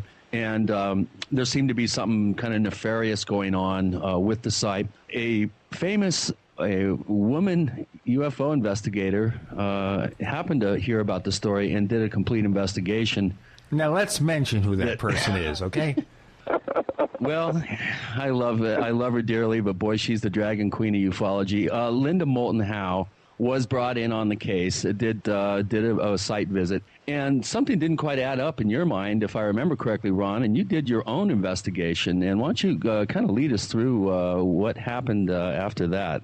Okay, well, Linda made a presentation at Ryan Wood's Crash Retrieval Conference in Las Vegas, and I was intrigued because this happened in my state, and one of the things that she brought out in her presentation was this list of people who had showed up at this little teeny remote area in the desert of western Utah. But what in the heck were they doing there? I mean, this was high-ranking officers of the Air Force, Army, Department of Defense, several civilian contractors. I mean, it didn't make any sense. And that, coupled with what she presented, made it sure sound like there was something very, very strange going on. And I bought into her story. And so what I did was I suggested to Linda, since she did not live nearby and I did, I could go and check out some of these names and some of these people and some of these events and do a little more legwork for her, since it was obviously a lot more difficult for her to get there than it was for me. So I went out there on a lark. I just figured, well, I'd like to go see for myself. As it turns out, we met the station manager, who just happened to be there. I mean, we didn't call ahead, nothing. We drove on just fat, dumb, and happy like other people had, except we didn't have to break anything. He was there. We got about a 1-hour interview. I've got it all on tape. Matter of fact, I've got it on video. What's going on here? And he laughed, and turns out that he didn't know. He'd just come on, Stan Kitchen is his name, a few years ago. He didn't know anything about it, but somebody had broken into this facility and stolen his logbook. And that was still an active government facility, and as such, it was a federal crime to break into it and steal material. But he was generous. He says, they just send me a photocopy so I can have a complete record of the attendance log. He said, I'll be happy. He didn't want to press any charges. He didn't want to throw anybody in jail. So in the process, though, we were still curious. Was this really a 2,000-foot by 3,000-foot triangular-shaped UFO that had crashed in the desert in 1947? And he just laughed, and he said, no, I didn't think so. And this strange anomalous feature is about a mile to 2 miles away from the experimental range where this facility was. So we started looking. He said, you're welcome to go. As a matter of fact, he insisted, because he had got so many telephone calls, many people coming there to visit as a result of Linda's discussion and posting this on her Earth Files webpage. By the way, it's www.earthfiles, I think is the webpage. Excellent material, most of it. And he just was disgusted with all these visitors and breaking in. Somebody has stolen a bunch of solar panels from his solar panel array. And this place is in the middle of nowhere. I mean, it's way out there. So he insisted. We took us through every single room of every single building, moved furniture, moved file cabinets, let us thump on walls, thump on floors, look at every single thing. And let me assure you, nothing mysterious going on. What was that facility actually used for? What was the official purpose for it being there? Okay, it was started in the 1930s as an experimental station to determine the effects of grazing on the desert. This is a high desert area. How many, what do they call them? Eating units or grazing units. How many BVUs, BGUs, bovine grazing units? That's what the government calls cows, bovine grazing units, which he thought was kind of funny. Per acre can they have? And so they were established to mark out. They have this area divided into sections. I didn't measure them and didn't ask, and he didn't tell, but I'd say roughly 100 yards to a side, fenced off, and then they would allow cattle to graze in there for a period of time and then fence it off and see how it recovered. And then what he would do would, the whole area is opened up to grazing now, maybe 100 acres at a time, and he goes So the out long and with short of it is there's nothing mysterious going on there. It sounds pretty mundane. Well, it's nothing mysterious at all, but Glenda didn't do her homework. What it turns out is the reason for the visiting officers was that they had considered that facility, as since the federal government owned it, for one of the racetrack for the missile program. Remember, we were going to put our missiles there on trains and run them around the desert so the Soviets couldn't figure out where they were, and they were considering that for one of the sites. So I'd come out there to look at it. That's why all the Air Force folks were there. Well, what was that strange, huge marking out in the desert? That triangular-shaped, it looked like a depression out in the desert. Did you ever get to the bottom of that? It turns out to be a natural geologic feature. I Googled triangular geologic features or something like that and found there are literally thousands of them around the world. Two of them under the Great Salt Lake, as you can see in aerial photos. If it had been something bizarre, something out of the ordinary, something like, especially the crashed UFO, she claimed it was part of the actual Kingman, Arizona UFO crash. I'll tell you what, we'll get into more of this in a moment here. Ron Regehr joining us this week. The co-host is Chris O'Brien. I'm Gene Steinberg. You're in the Paracast.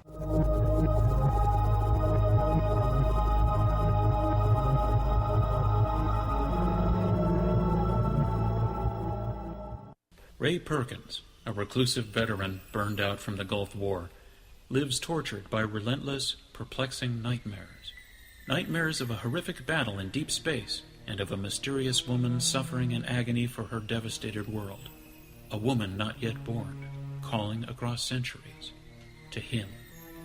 Then, a coincidence leads him to his destiny, his chance to alter the universe. Attack of the Rockoids. The former fiction editor for Star Wars and Indiana Jones, Robert Simpson, writes, "The soul of the novel Attack of the Rockoids lies in its heart and passion for building a convincing tale of a love that spans the galaxy, a thrilling story. Attack of the Rockoids is available now.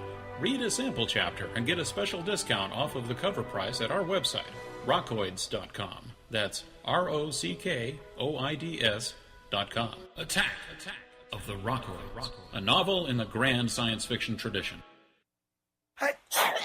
Fight back this cold and flu season with the world's best garlic extract, Ali C. Why Ali C? Because it helps your body fight viruses, bacteria, and fungi. Ali C has been scientifically proven in double-blind studies using low doses to greatly reduce the number, severity, and duration of common colds. Ali C contains 300 milligrams of stabilized allicin, the active ingredient in crushed garlic. Studies show Ali C is effective against MRSA, bacterial, fungal, and viral infections. One tablet of Ali C has the equivalent of 40 cloves of garlic.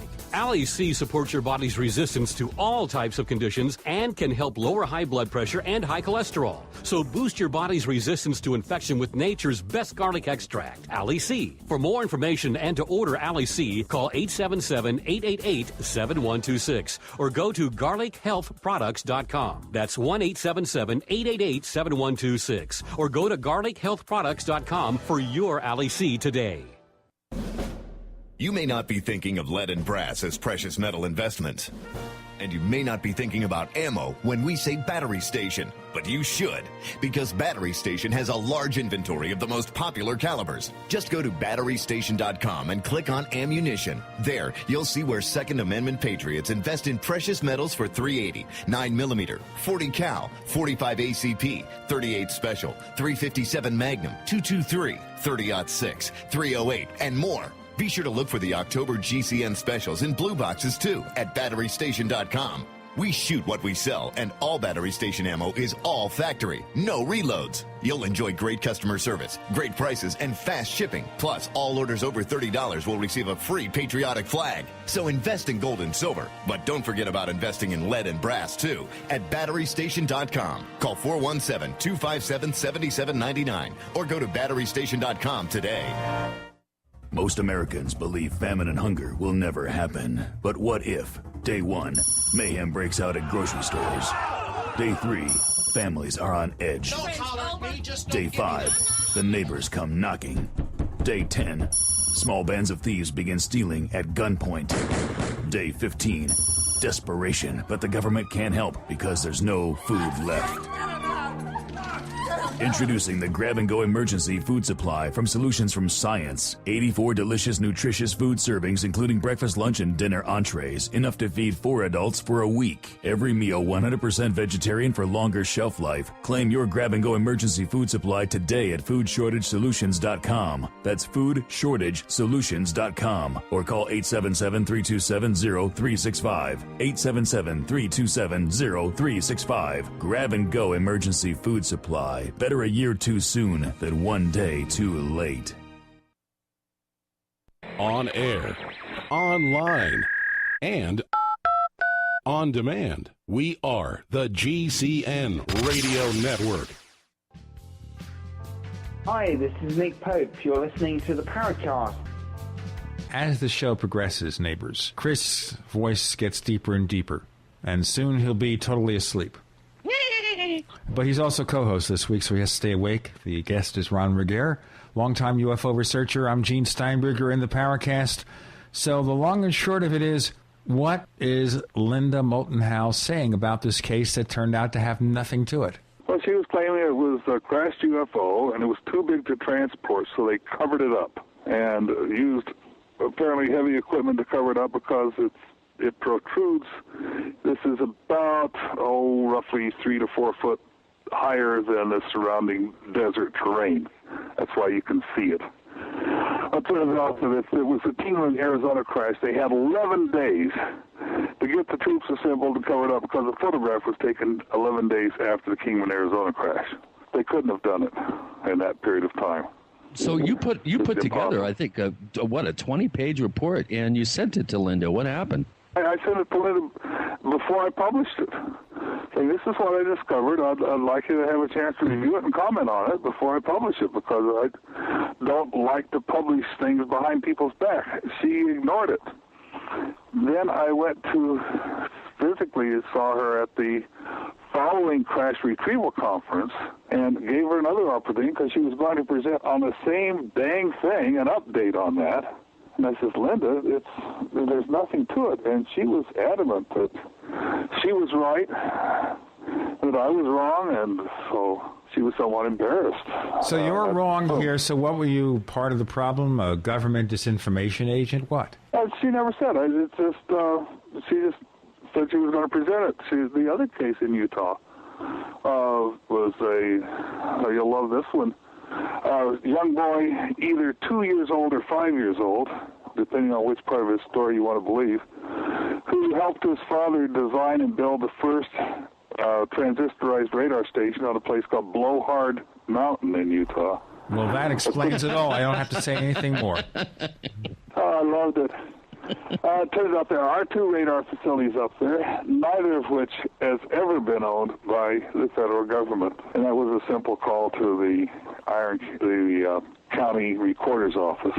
Okay, so the motto again is don't bother me with facts. And also, Linda Moulton Howe, and we have not really wanted to invite her on the show for those reasons, because it would be, kind of a shouting match or something, because we'd have to be in Mike Wallace mode and we'd have to correct some of the things. Like the thing about the drones. A couple of years back, we have these pictures of drones, which, of course, were made up by some special effects artists, beneath which they had Star Wars lettering. But she took it seriously. Yes, didn't you love that? The Carrot Corporation or something like that, if I remember correctly. CARET. That was fun, wasn't it? Yeah. We had a ball discussing it at the time, but it made her look really bad because she's basically accepting all this stuff, and it's so unfortunate because when you have people who are not doing their research and maybe they like to tell good stories. And it's good to have a good story. You know, nothing wrong with telling good stories. We have people who come on the Paracast every so often, and they tell stories, and some are true and some are not, especially the conspiracy theory tales. Really interesting. But we have something like UFOs. It's something that we can't get a handle on. We don't really know the secrets. Maybe there is the silence group in the U.S. government with the recovered crash refuge and the alien bodies and all this stuff. Maybe it's happening, but then you have the storytellers who go about making up tall tales. Now, maybe we should move away from the tall tales. Now, you did some work on Roswell, very useful. What other key cases have you studied where you've done some personal research to assess whether something was genuine? Probably the most compelling UFO case of all, and that would be the Iranian UFO case. And that was where the Imperial Iranian Air Force launched 2 F-4 fighters, not at the same time, one fighter, subsequently another fighter, to intercept and shoot down a UFO that was terrorizing the population of their capital, Tehran. And this was probably the best UFO case ever. It started out with the air traffic controller at the Tehran airport getting a call of a strange light. And we can all laugh at strange lights in the skies, but sometimes they turn out to be something much more than a light. And that was the case here. That strange light was maneuvering over the city, so they launched an F-4, which was then the top-of-the-line fighter. We were in good with this is in 1974, with the Shah of Iran. And so we launched this F-4 fighter to attempt to intercept, find out what this light is. He said it was a craft. He tried to, as soon as he got radar locked, that is, as soon as his weapon system was ready to launch a missile at the target, all his onboard electronics failed. The plane started to fall out of the sky because he didn't have any controls. And as soon as he ceased to be a threat, all his electronics came on again. He was a little bit upset about that, as was the air traffic controller. In the meantime, while this is going on, everybody in the Imperial Iranian Air Force High Command was notified, including the commander of, which would be the same thing as our Secretary of the Air Force. So they ordered the launch of a second F-4, believing that one had malfunctioned or the pilot had gone goofy or something else. The second F-4 closed on the target. As soon as radar lock was achieved, all onboard electronics failed. As soon as the plane failed to be a threat, they all came back on again. They didn't want us to see them. I'm sorry? They didn't want us to see them get too close. Or to get shot at. I've been an engineer for quite a few years, and I can assure you we can cause electronics to fail. We can do that. The big EMP pulse will shut down electronics.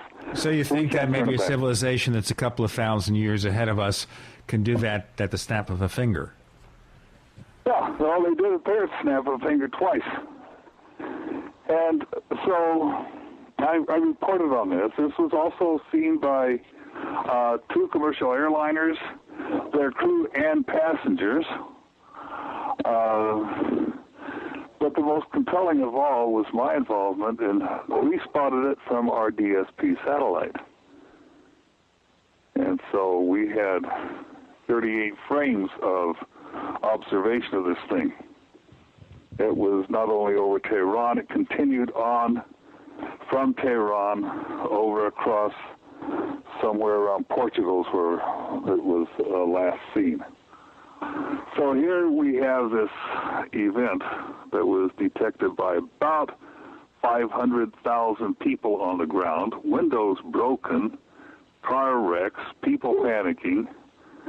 The DIA station chief said it was worthy of further investigation when he reported that to his boss at the DIA, who then sent that memo on to to the President of the United States, the head of the CIA, the head of the U.S. Air Force, among others. So we have a noteworthy event. And I've written probably 20 FOIAs on that and never got a single response back other than we have no record responsive to your request. So basically, you have the satellite information. You know the satellite information exists. But as far as the U.S. government is concerned, we have nothing for you. That's right. Okay. And they know who you are. Write the 60-day report. Every 60 days we'd write a report to the Air Force on what happened in the preceding 60-day period with their satellite. I'd write the dang reports. Yeah, so you were requesting from the government your own report, and they said it didn't exist, right? Well, that's very interesting. Maybe they're giving you a qualitative comment there, or being a little too critical of what you've written. I'm being facetious here, ladies and gentlemen. If you have more to say about what you hear on this episode, send it to news@theparacast.com, news@theparacast.com. Ron Regehr joining us, longtime UFO researcher, talking about his personal experiences observing, gathering evidence about the reality of UFOs. The co-host is Chris O'Brien. I'm Gene Steinberg. You're in The Paracast.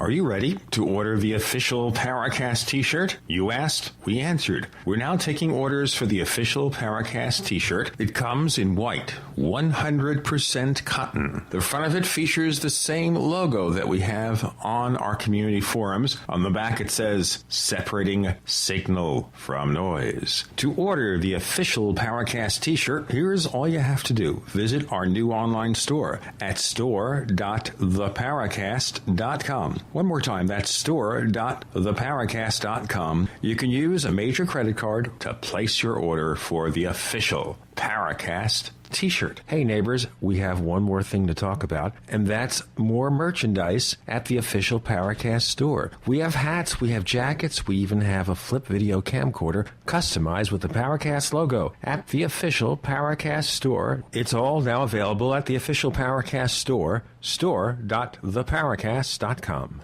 Hurricanes, ice storms, blackouts, and the prospect of civil unrest. When the unexpected happens, will you be ready? Hundreds of concerned citizens across America have already installed wind generators to help protect their families in the event of a disaster. So act now and build your own wind generator with an easy-to-assemble kit from windbluepower.com. Wind Blue Power carries the best battery charging wind generators and permanent magnet alternators in the country. Our 12-volt wind generator kits are also great for small cabins and campers. And all Wind Blue Power kits qualify for a 30% tax credit. So get your discount now. Go to WINDBLUE power.com today and enter coupon code RADIO for 5% off, or simply call 800-976-0026. 800-976-0026. Protect your family's emergency energy needs now at windbluepower.com.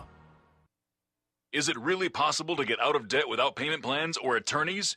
18 years ago, we developed a program that has made thousands debt-free in just 90 days. It's called Zero Debt in 90 Days, and it works for all credit card debt, medical bills, even collection lawsuits. When I first joined, I was being sued. So I used the program methods, and after filing one piece of paper, the collection lawsuit was dismissed. With Zero Debt in 90 days, your success is guaranteed in writing. There is no other program of its kind. Don't be alone when creditors gang up on you. Let our team of experts provide the resources to fight back and stop creditors in only 90 days, guaranteed. Prevent wage garnishments, bank levies, and stop collection calls with our proven program. Call Zero Debt in 90 days now, 800-477-9256, and ask for free information from an expert who also completed our program. 800-477-9256 or ZeroDebtGuaranteed.com. 800-477-9256 or ZeroDebtGuaranteed.com.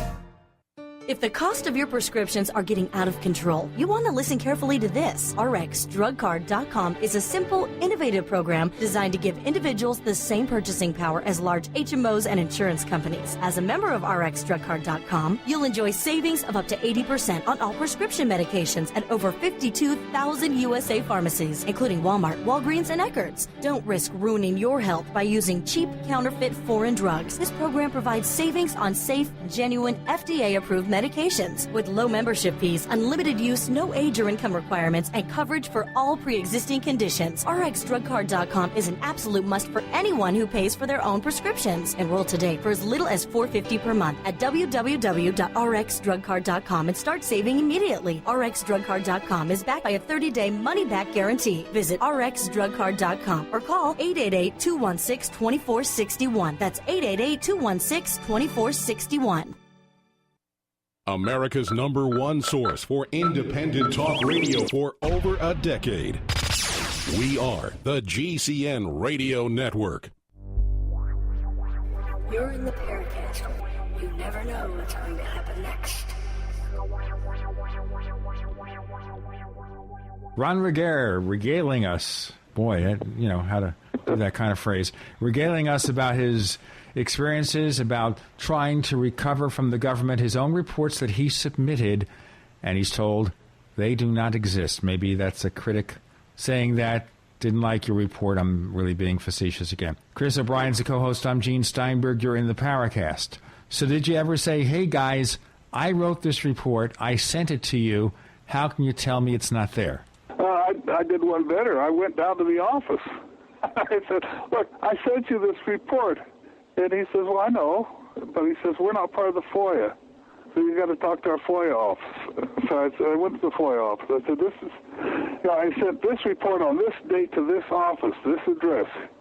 Here is the distribution list as required by our contract. And still, no records responsive. I mean, they just stonewall. They don't mind lying when it suits them to lie. It sounds like a politician. Yeah, and that's their job. After so many, as I said, I know I've submitted well over 1,000 FOIA requests, not just on this, but on many other subjects. And sometimes they respond, sometimes they don't. In the last 2 years, actually the last 4, the last 2 years of the previous administration and so far in this administration, they've got markedly worse in responding. I would say hope and change is hopeless and changeless. And it's, as far as FOIAs go, they're more secretive than I suspect anyone in the Soviet Union ever wanted to be. I mean, these so much for transparency in government, right?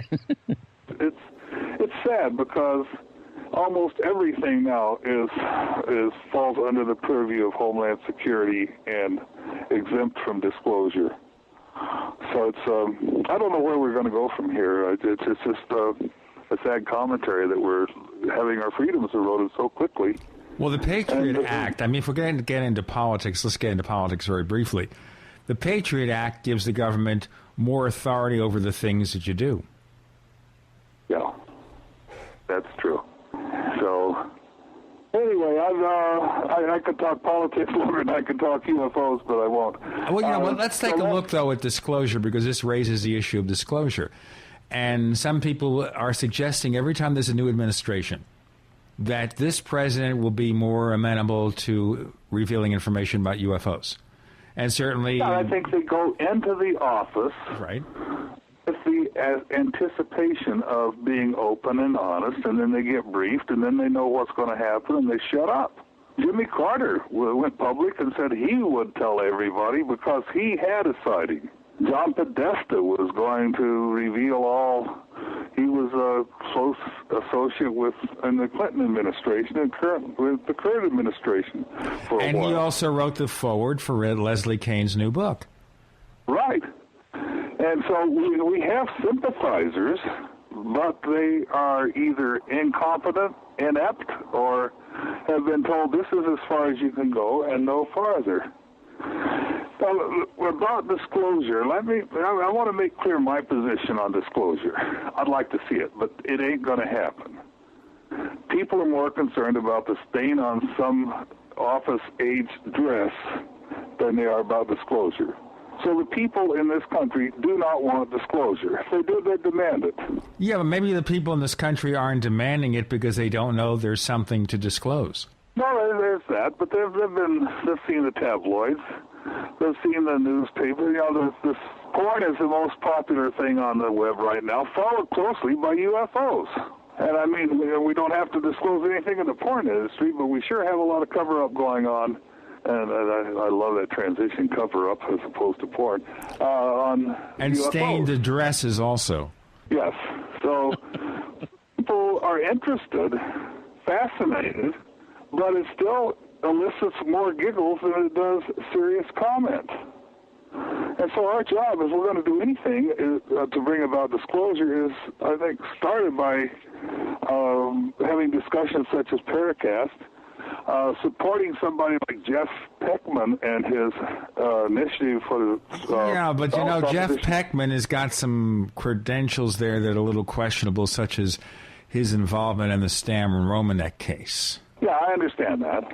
But at least he's got the initiative going that may very well pass in Denver to open up another gate towards disclosure. And you know what? The thing is, the way the reality of recording shows is concerned, we'll know that answer when this show is heard. By the time the show airs. That's right. We'll know if you're right or wrong. So I'll tell you what, I'm going to really put you on the spot, Ron.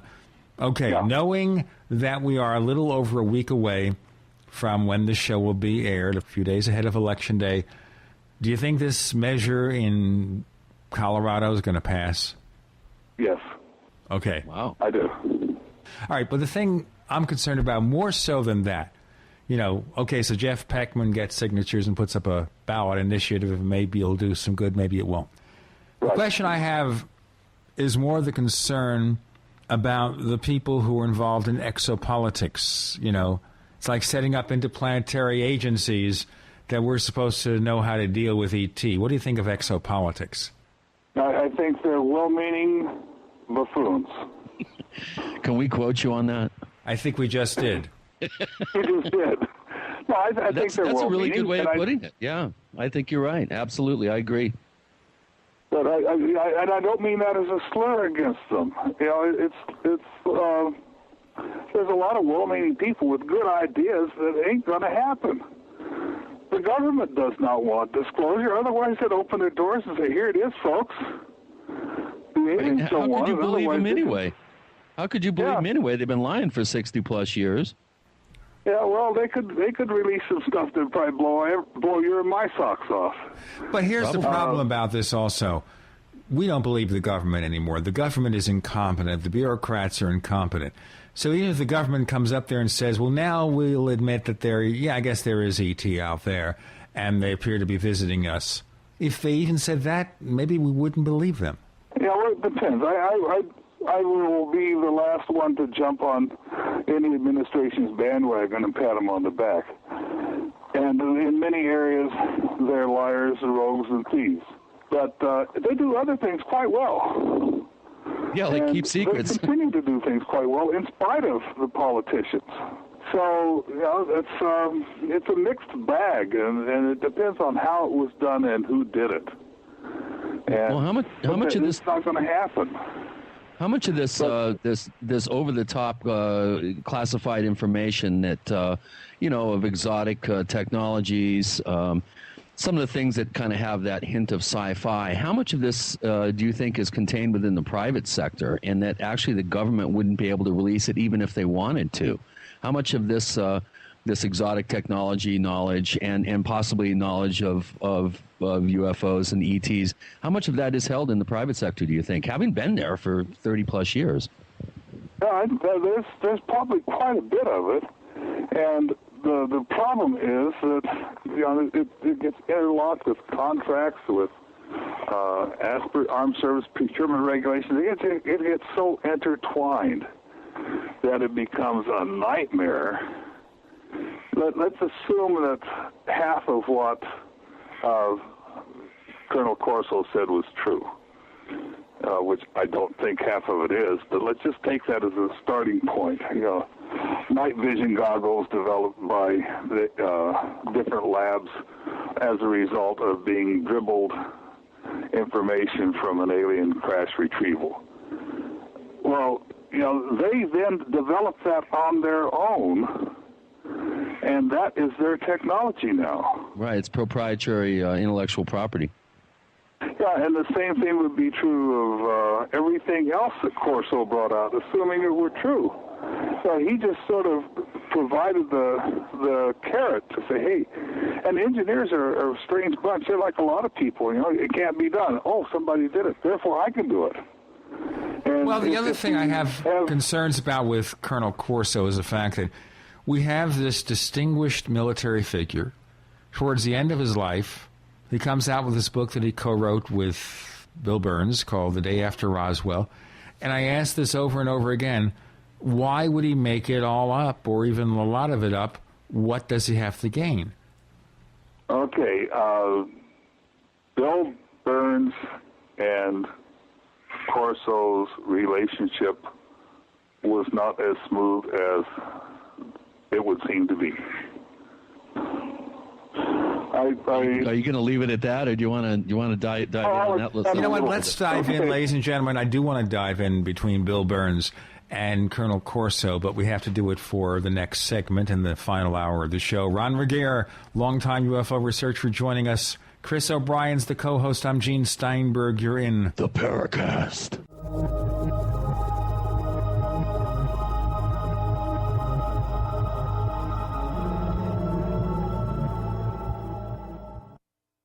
Hi, Ted Anderson announcing a great way to listen to radio on the telephone. By calling 760-569-7700, you'll be hearing GCNlive.com programs in seconds. Come to GCNlive.com, find your favorite host's dedicated phone number, and hear them 24/7. You heard me right. Every show has a dedicated phone number. Stop by GCNlive.com and bookmark their number today. And again, that's 760-569-7700. Hi, this is Ted Anderson. Have you ever wondered why banks, stockbrokers, investment advisors won't talk about gold IRAs? They've been available since 1986, yet the financial industry won't recognize the value of gold for your retirement. Gold has outperformed paper investments, yet no word about IRAs. If you would like to have gold for your retirement, call 800-686-2237. Don't get left behind by rising inflation and low returns. Call 800-686-2237. Secure your future and call 1-800-686-2237.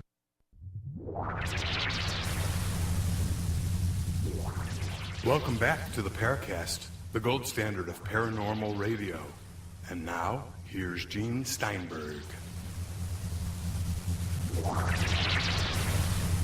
As we progress with our final hour of the show, notice that Chris's voice gets deeper and deeper, and soon it will be so deep. Forget it. Ron Regehr joining us.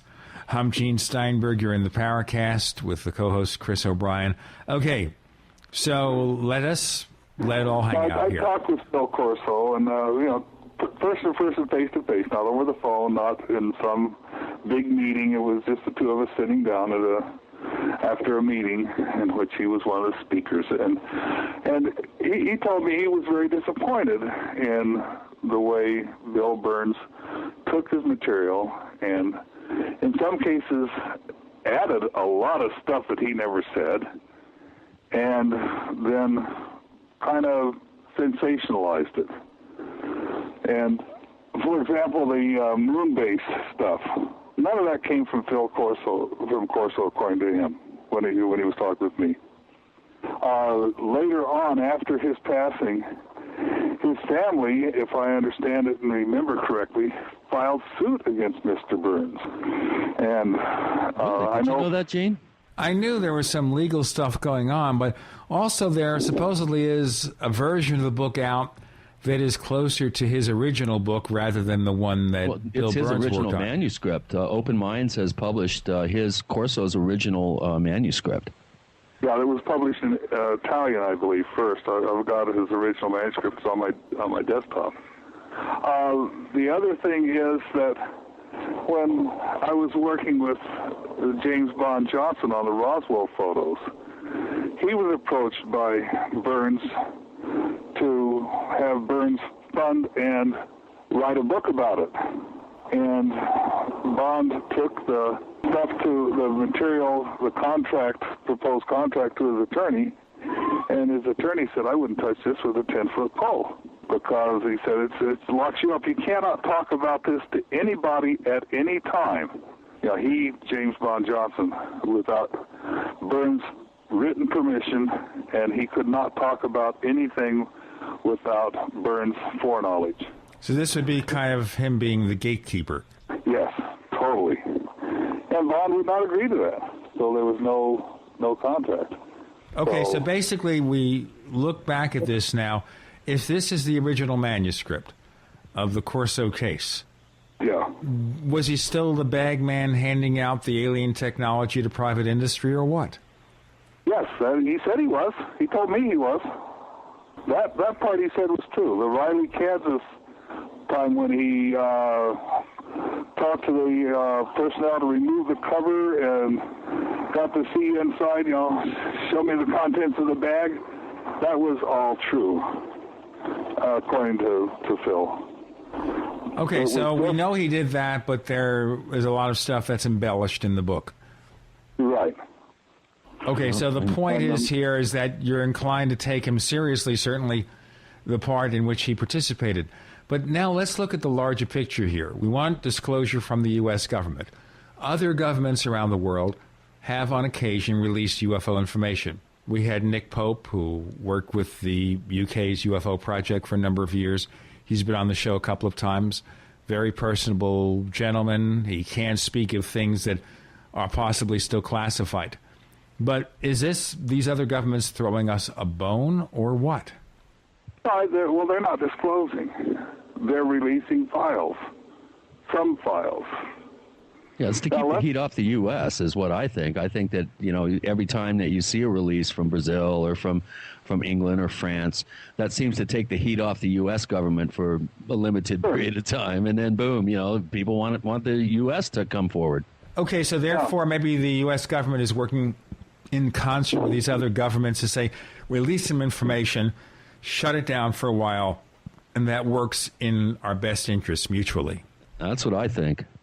And something even maybe beyond that, or in addition to that, is let's presume for the moment that there had been at one time handshake agreements between heads of state or whoever's in charge of this stuff. That if it deals with really bad things happening, you'll send those files to the U.S. and we'll coordinate and facilitate all that.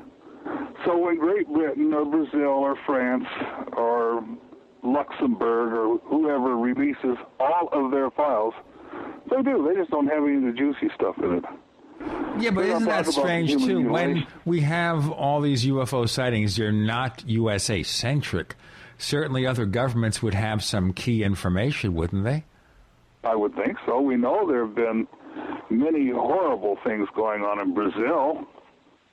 We know that abductions happen around the world. There's nothing special about citizens of the United States of America that says we'll abduct them, we won't abduct anybody else.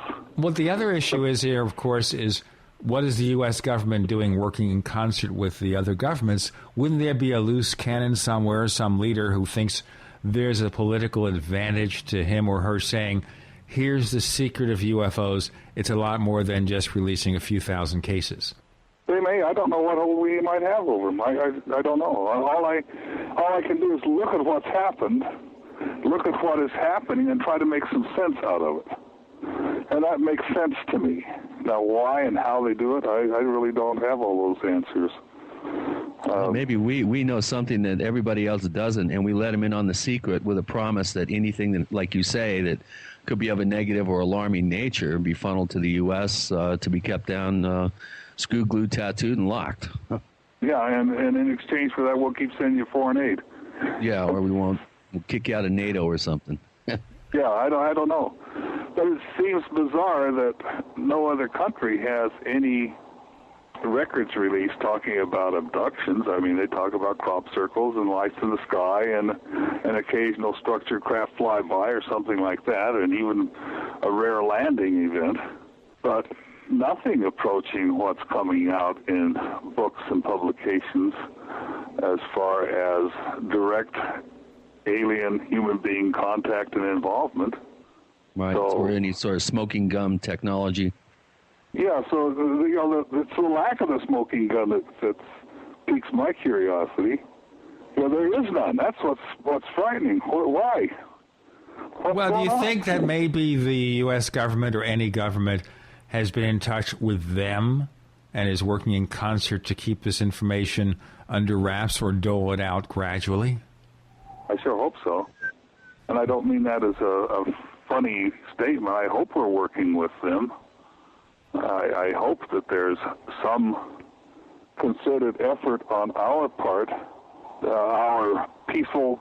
I think we are peaceful, respectable people. I don't see us as the village idiots or the universe idiots the way some like to characterize us. I think we're good people. I think the human race is a wonderful, wonderful creation and deserving of our place in the galaxy of people when the time comes. We deserve to join the Federation. Yeah. Yeah, and so, I hope that someone other than Rich Boylan is talking with these people. I struck another funny bone with you, didn't I, Chris? Yeah, it's very rare that Chris laughs at all. He hates. Yeah. He just sits there with a stern face.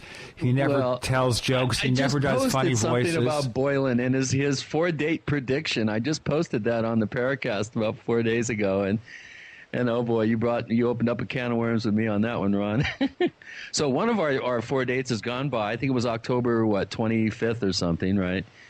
24th, yeah. Or 24th, 25th, depending on where on the planet you were. So, okay, 1 down, 3 to go. I offered at 50-1 odds to bet anybody. I, of course, would be taking the negative side that something would happen on any of these 4 days. And I didn't even get one person even mention it, let alone take me up on it. 50-1, those are pretty good odds. But maybe nobody believes anything this dude has to say because we get all these predictions about disclosure. It's going to happen now.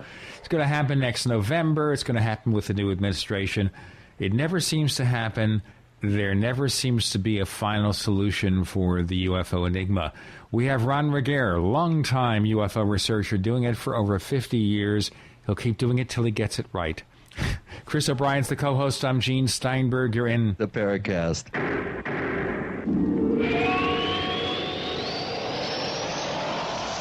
For 58 years, Fate has provided true reports of the strange and unknown. Fate brings you the latest in all aspects of the paranormal, like angels and miracles, psychic phenomena, ghosts, UFOs, and much, much more. To receive your complimentary Fate magazine, call now at 1-800-728-2730 or visit their website at www.fatemag.com. That's 1-800-728-2730. What are you waiting for? Your fate awaits. Hi, this is Tamar from Namecheap. We're a domain name and web hosting company, and we really care about our customers. With domain name purchases, Namecheap offers free SSL and free WhoisGuard for a year to protect your identity from spammers. Most importantly, we care about you. If you'd like to learn more, please visit us at radio.namecheap.com, radio.namecheap.com for web hosting and domain name specials. You can also follow us on Twitter at twitter.com/Namecheap or become a fan of ours on Facebook at facebook.com/Namecheap. See you online. 9 years, thousands of clients worldwide, amazing results. And here's more proof of the effectiveness of how Heart and Body Extract supports good circulation and healthy arterial flow. My name is Crystal.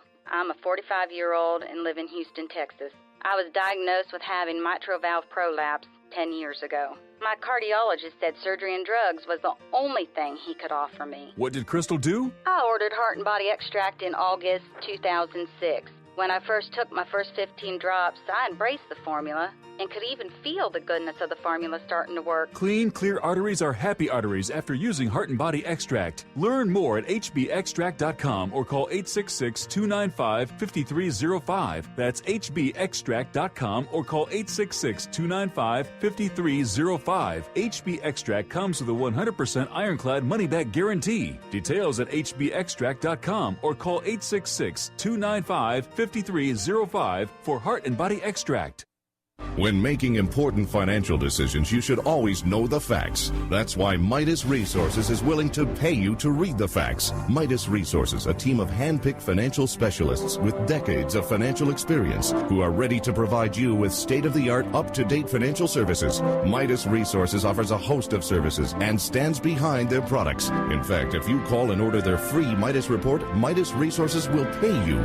This detailed report will provide you with financial history on the safest and most profitable areas to invest in. If you read the report, Midas Resources will send you a free Walking Liberty silver $50. So what are you waiting for? Get the facts and call Midas Resources toll free at 888-292-2709. That's 888-292-2709. And remember, if you read the Midas report, you'll receive a free Walking Liberty silver $50.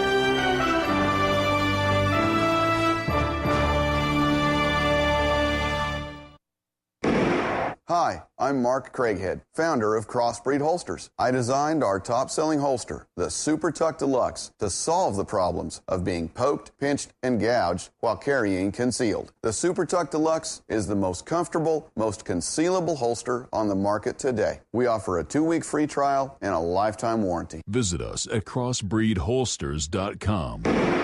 Don't forget, crossbreedholsters.com. Go solar for cheap. Want to use solar power but the price is too high? Now you can build your own solar panels for less than $200 at 123cheapsolar.com. Don't laugh. We've sold over 45,000 solar do-it-yourself kits. Watch the step-by-step videos that even non-handyman types can use. We offer a 60-day money-back guarantee. Go to 123cheapsolar.com or call 800-713-0486. 800-713-0486. Reduce your foreign oil dependency when you go green with 123cheapsolar.com. Are you tired of searching for great talk radio? Something more important. Search no more. We are the GCN Radio Network.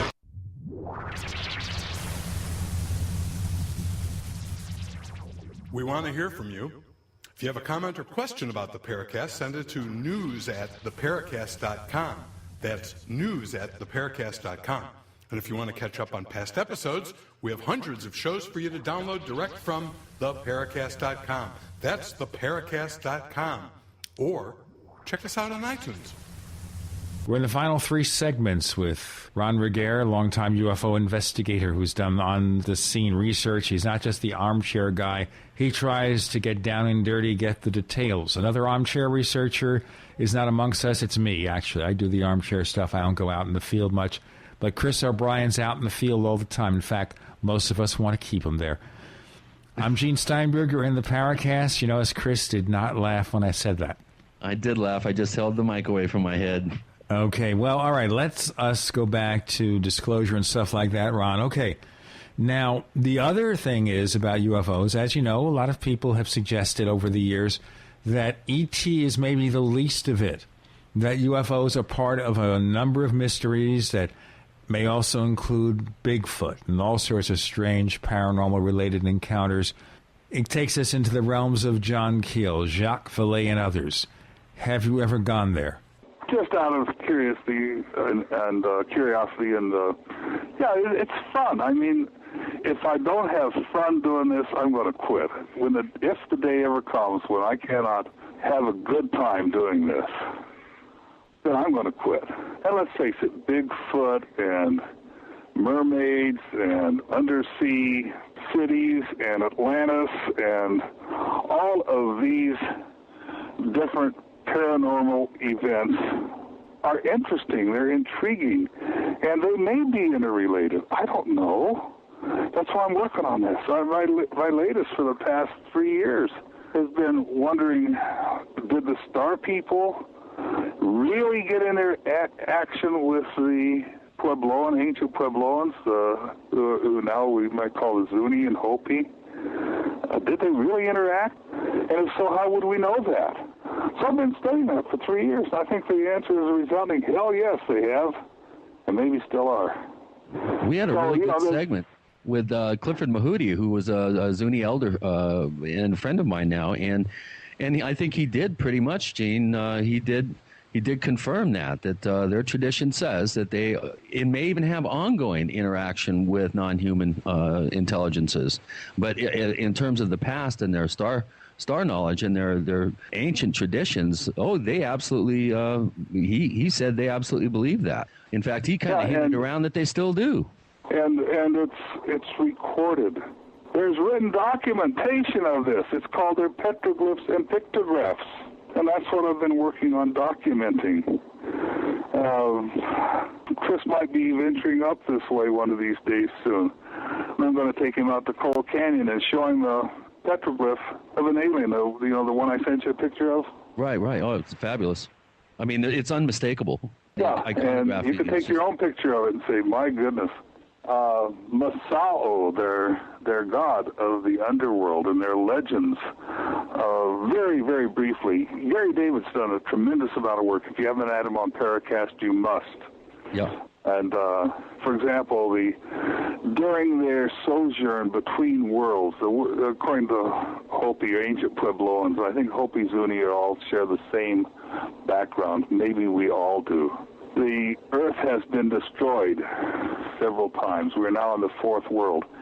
But between worlds, God always saves. Every culture, God saves a certain group of good people. And in the Hisatsunan culture, that was no different. God sent them underground where they were cared for by their ant friends. Hopi for ant is Anu. Hopi word for friend is Naki. Okay, so basically we're talking about the insectoid legends again. Mm-hmm. Yeah, and they are Anunnaki. That's where we heard that. We heard that from Zachariah Sitchin. That nut in the Middle East studies. Or maybe he's not a nut. Maybe he stumbled onto something from another direction. So we've got these divergent cultures that all seem to be pointing in the same direction. And that's one of the fascinating things. And that's right here where I live. That's where you live. Yep. Arizona, New Mexico, Colorado, and Utah. That is the Garden of Eden for these people. Now, I wanted to get into this, expanding it more. So do we have to assume it's ET and not some intrinsic race like the crypto-terrestrials from the late Mactonies? Give me some evidence and I'll go with it. I try not to make assumptions. I try to work with evidence. Okay, well, we don't have evidence here of where they come from. We only know they are here now. Well, and there's the Hopi legends. There's talk of it.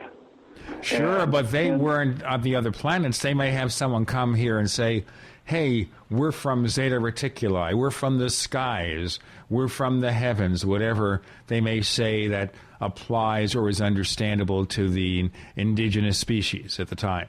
That doesn't prove anything. No, I'm not talking about proof, I'm just talking about evidence. There's a difference between evidence and proof. But the evidence doesn't show us where they're from, it only shows us they are here. Okay, but let's go on to what the evidence is, and then people can draw their conclusions about what it proves or doesn't prove. Okay. Fair enough? Okay, we have a petroglyph that's in Natural Bridges National Park.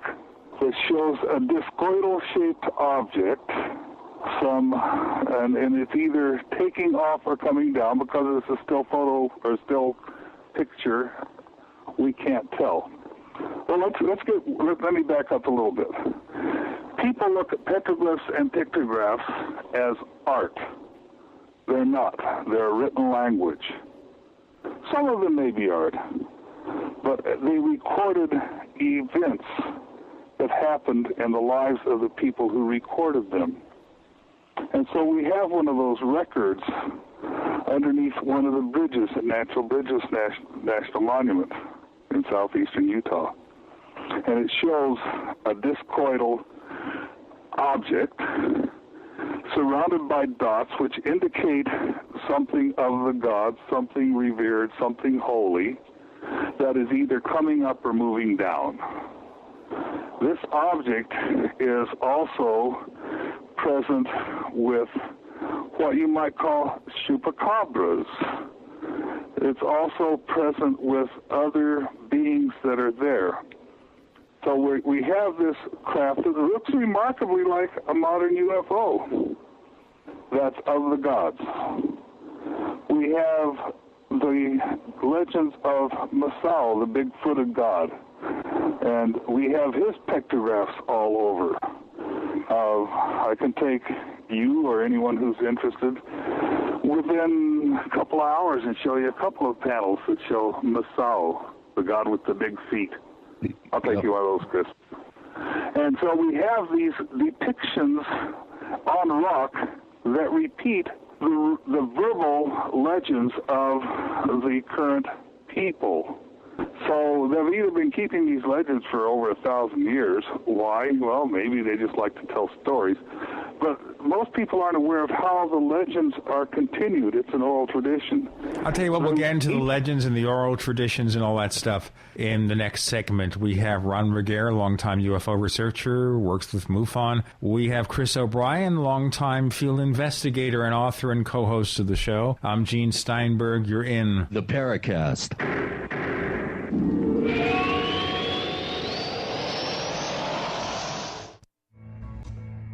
Is there a secret UFO agenda?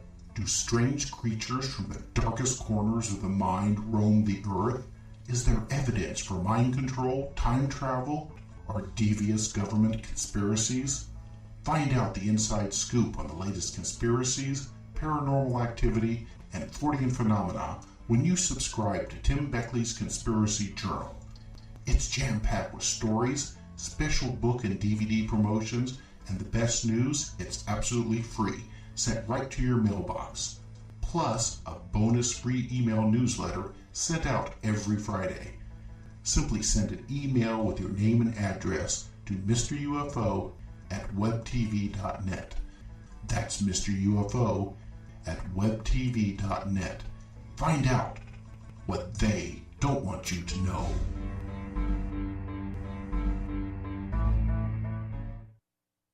Before you purchase any water filters, you should know there's a superior American-made water filtration system available. This water filter's housing is made of high-quality stainless steel, and its filters outperform all others in the industry and are the only ones that exceed EPA standards. It's a gravity-fed water filtration system requiring no electricity or plumbing. It removes chlorine, chemicals, and dangerous biological pathogens, producing quality drinking water for less than 2 cents per gallon. Plus, its filters can be cleaned up to 200 times. What is it? It's the Aqua Rain. Owning an Aqua Rain means you own the best money can buy. Learn more and see other quality emergency preparedness products at myaquarain.com. Use the GCN code and you'll receive the book Do It Yourself Emergency Preparedness absolutely free. To order, visit myaquarain.com or call 800-585-5077. That's myaquarain.com or 800-585-5077.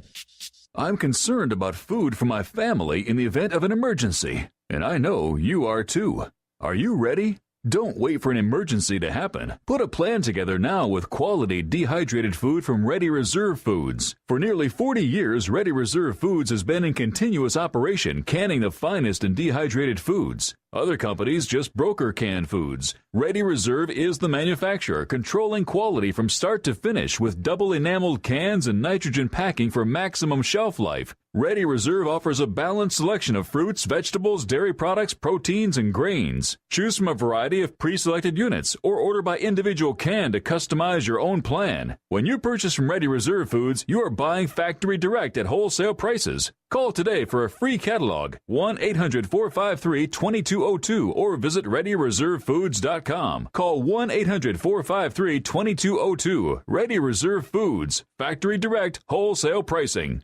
If the cost of your prescriptions are getting out of control, you want to listen carefully to this. RxDrugCard.com is a simple, innovative program designed to give individuals the same purchasing power as large HMOs and insurance companies. As a member of RxDrugCard.com, you'll enjoy savings of up to 80% on all prescription medications at over 52,000 USA pharmacies, including Walmart, Walgreens, and Eckerd's. Don't risk ruining your health by using cheap, counterfeit foreign drugs. This program provides savings on safe, genuine, FDA-approved medications with low membership fees, unlimited use, no age or income requirements, and coverage for all pre-existing conditions. RxDrugCard.com is an absolute must for anyone who pays for their own prescriptions. Enroll today for as little as $4.50 per month at www.rxdrugcard.com and start saving immediately. RxDrugCard.com is backed by a 30-day money-back guarantee. Visit RxDrugCard.com or call 888-216-2461. That's 888-216-2461. The GCN Radio Network, providing the world with hard-hitting talk radio. GCN. Great talk radio starts here.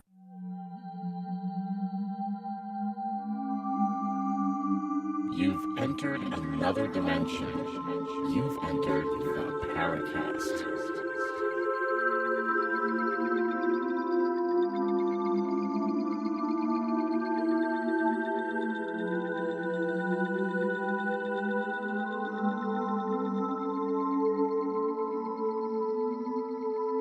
We're talking to Ron Regehr, a longtime UFO researcher. Chris O'Brien is the co-host. I'm Gene Steinberg. You're in the Paracast. Okay, so granted, something inspired them to make these petroglyphs. Something inspired them to tell the tales, the oral traditions. That doesn't tell us where they're from. It only says they are here. Well, they were here then, and they anticipate they're coming back. We have the Dogo tribe in Africa that pointed out to Zeta Reticuli long before people knew it was there, and said that's where we're from. That's where the gods came from when they brought us here.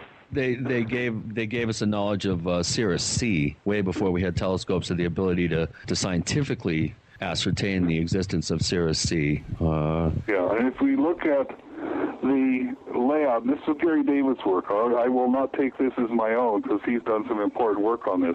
If we look at the layout of the Hopi villages on the desert floor, ranging all the way from New Mexico into California, we find out that there is a mirror image of the heavens replicated in the position of those villages.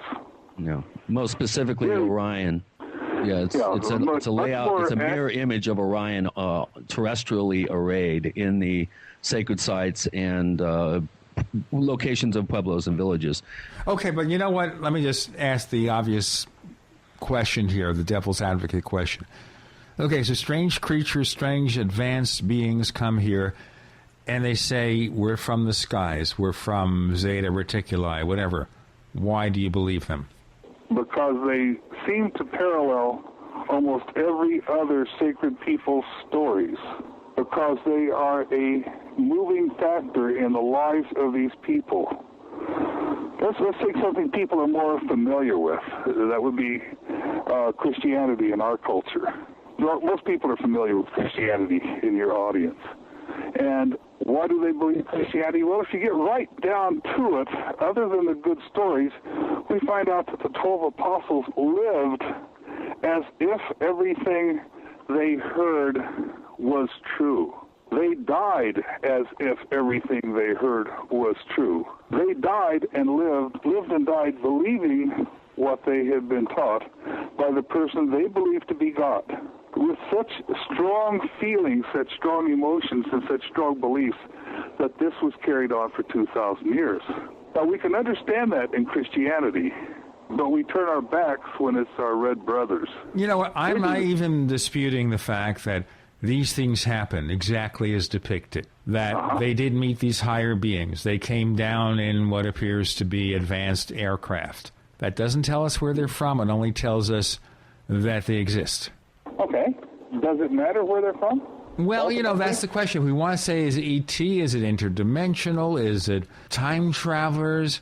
Is it crypto-terrestrial, something intrinsic to the Earth? You know, you say, where's the evidence of any of it? Well, the evidence we have is that something strange is going on here, that there appear to have been interactions between us and them, that they will say certain things about who they are and what their purpose is here, but that doesn't mean we necessarily have to believe them. That's what it boils down to. Other than the fact that, yeah, it's like one doesn't have to believe anything. Yeah. I mean, you could go, there's people who believe crazy stuff, too. Yeah, but, you know, say you're visiting a primitive race. You're the guy from Zeta Reticuli, and you have, of course, the no interference prime directive. It's part of your edict. It's part of your way of doing things. So you have to come to Earth, and you want to look about those primitive humans that are coming along pretty good, and maybe we'll have to interact with them on occasion. Well, but they have their daughters, right?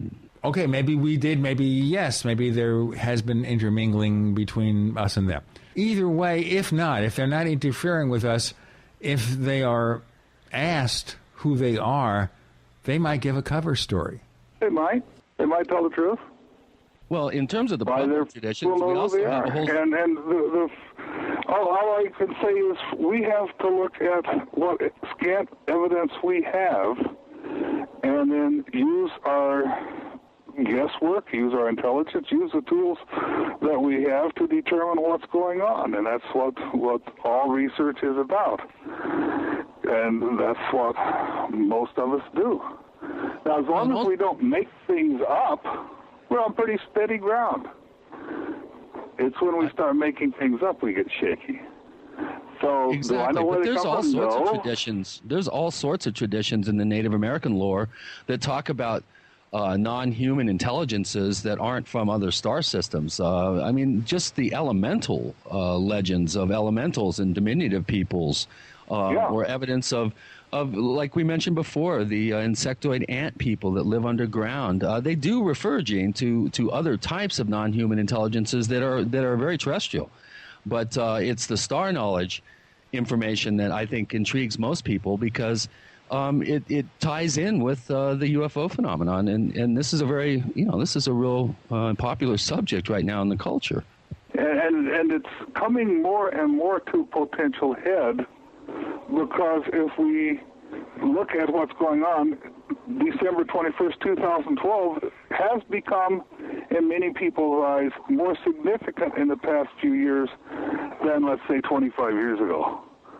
I would say 25 years ago, all three of us were here. Most of your audience was around. And if anybody said, what's going to happen in December 2012, people say, Santa Claus? I don't know. But now it's reached a point where people seem to have an understanding that possibly something of significance will happen. Okay, so is this being prepared for disclosure? And the reason I'm going to bring that up again is, let's go back to the possibility that UFOs are a physical spacecraft from elsewhere. They've been around here for maybe thousands of years, watching us, or maybe there are different races that have come and gone. Now, over the past decade or two, we've become more and more accustomed to accepting the possibility of life out there. There is water on the moon. There is water on Mars. We have Earth-like planets. We have the Goldilocks planet that we've heard of recently. The Goldilocks planet, not too hot, not too cold, perfect for our form of life, the so-called M-class planet. Is that part of a gradual disclosure? Rather than having it happen one day where the president or the head of the UN General Assembly says, hey, folks, this is it. We've got to announce what's going on.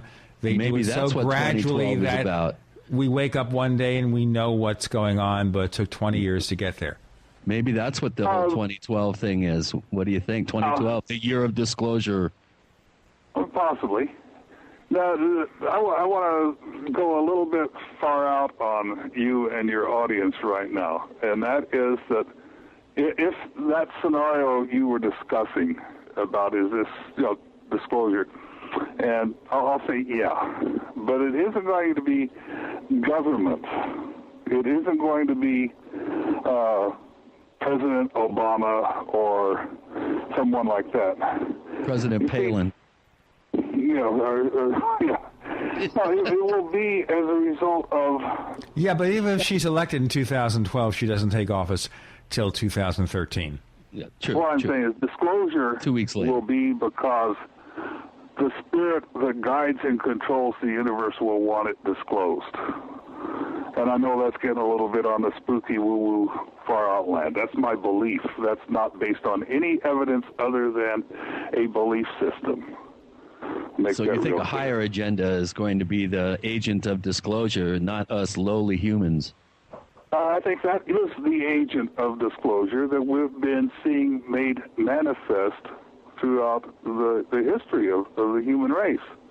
I'll tell you what, we'll have to get into more of this as we progress towards the final session, the final segment of this week's episode with Ron Regehr, longtime UFO researcher. He's been at it for 50 years. Longer than many of our listeners have been on this planet in any particular capacity. Our co-host is Chris O'Brien. I'm Gene Steinberg. You're in the Paracast.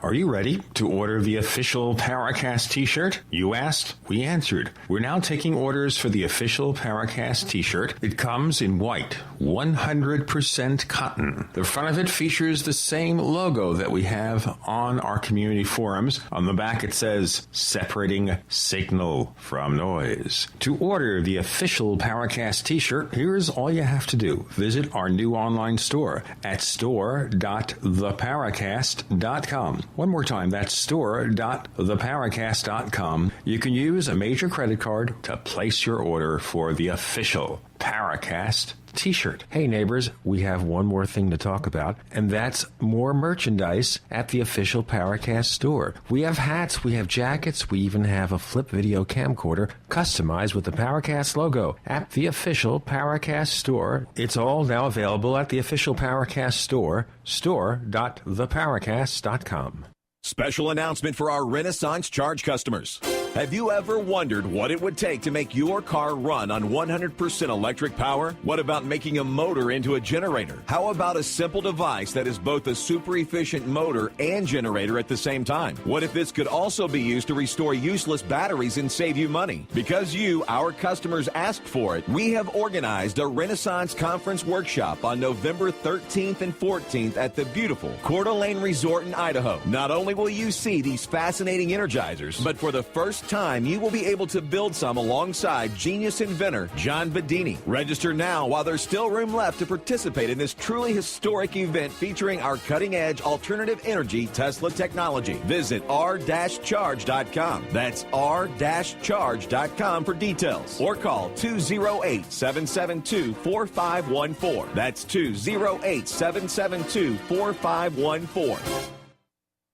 Alex told you the government announced recently that the recession is over. It ended on June of 2009. The millions of Americans unable to find work might not agree. Perhaps the recession ended for the bankers and government employees, but for the rest of us, things seem to be getting worse. Gold and silver haven't heard the news either. They've begun their long-expected journey to the moon. In addition to converting your shrinking dollars into gold and silver, you should consider a food savings account from eFoods Direct. They both make fabulous investments. Food is our greatest dependency, and we know it will be more precious than any financial resource. You and your family need food to survive a crisis, and you can't eat paper, stocks, or metals. Alex has been urging you to invest in delicious, easy-fix meals to enjoy now or save for long-term. This will freeze the cost of your food while you can still afford it. Visit efoodsdirect.com on the internet or call 800-409-5633. That's efoodsdirect.com or 800-409-5633.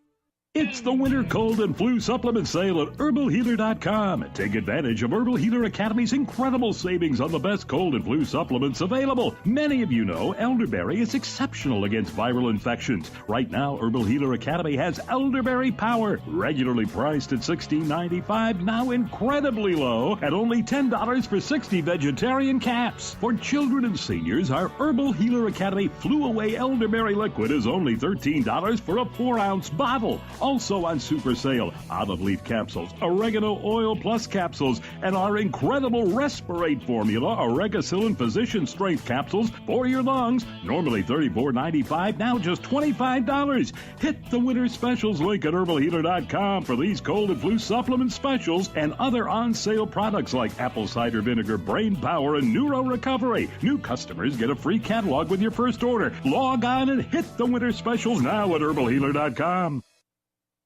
On air, online, and on demand. We are the GCN Radio Network. You're in the Paracast. You never know what's going to happen next. He emphasizes this, ladies and gentlemen. You're in the Paracast because of the fact that this is the last 10, 11 minutes of the episode.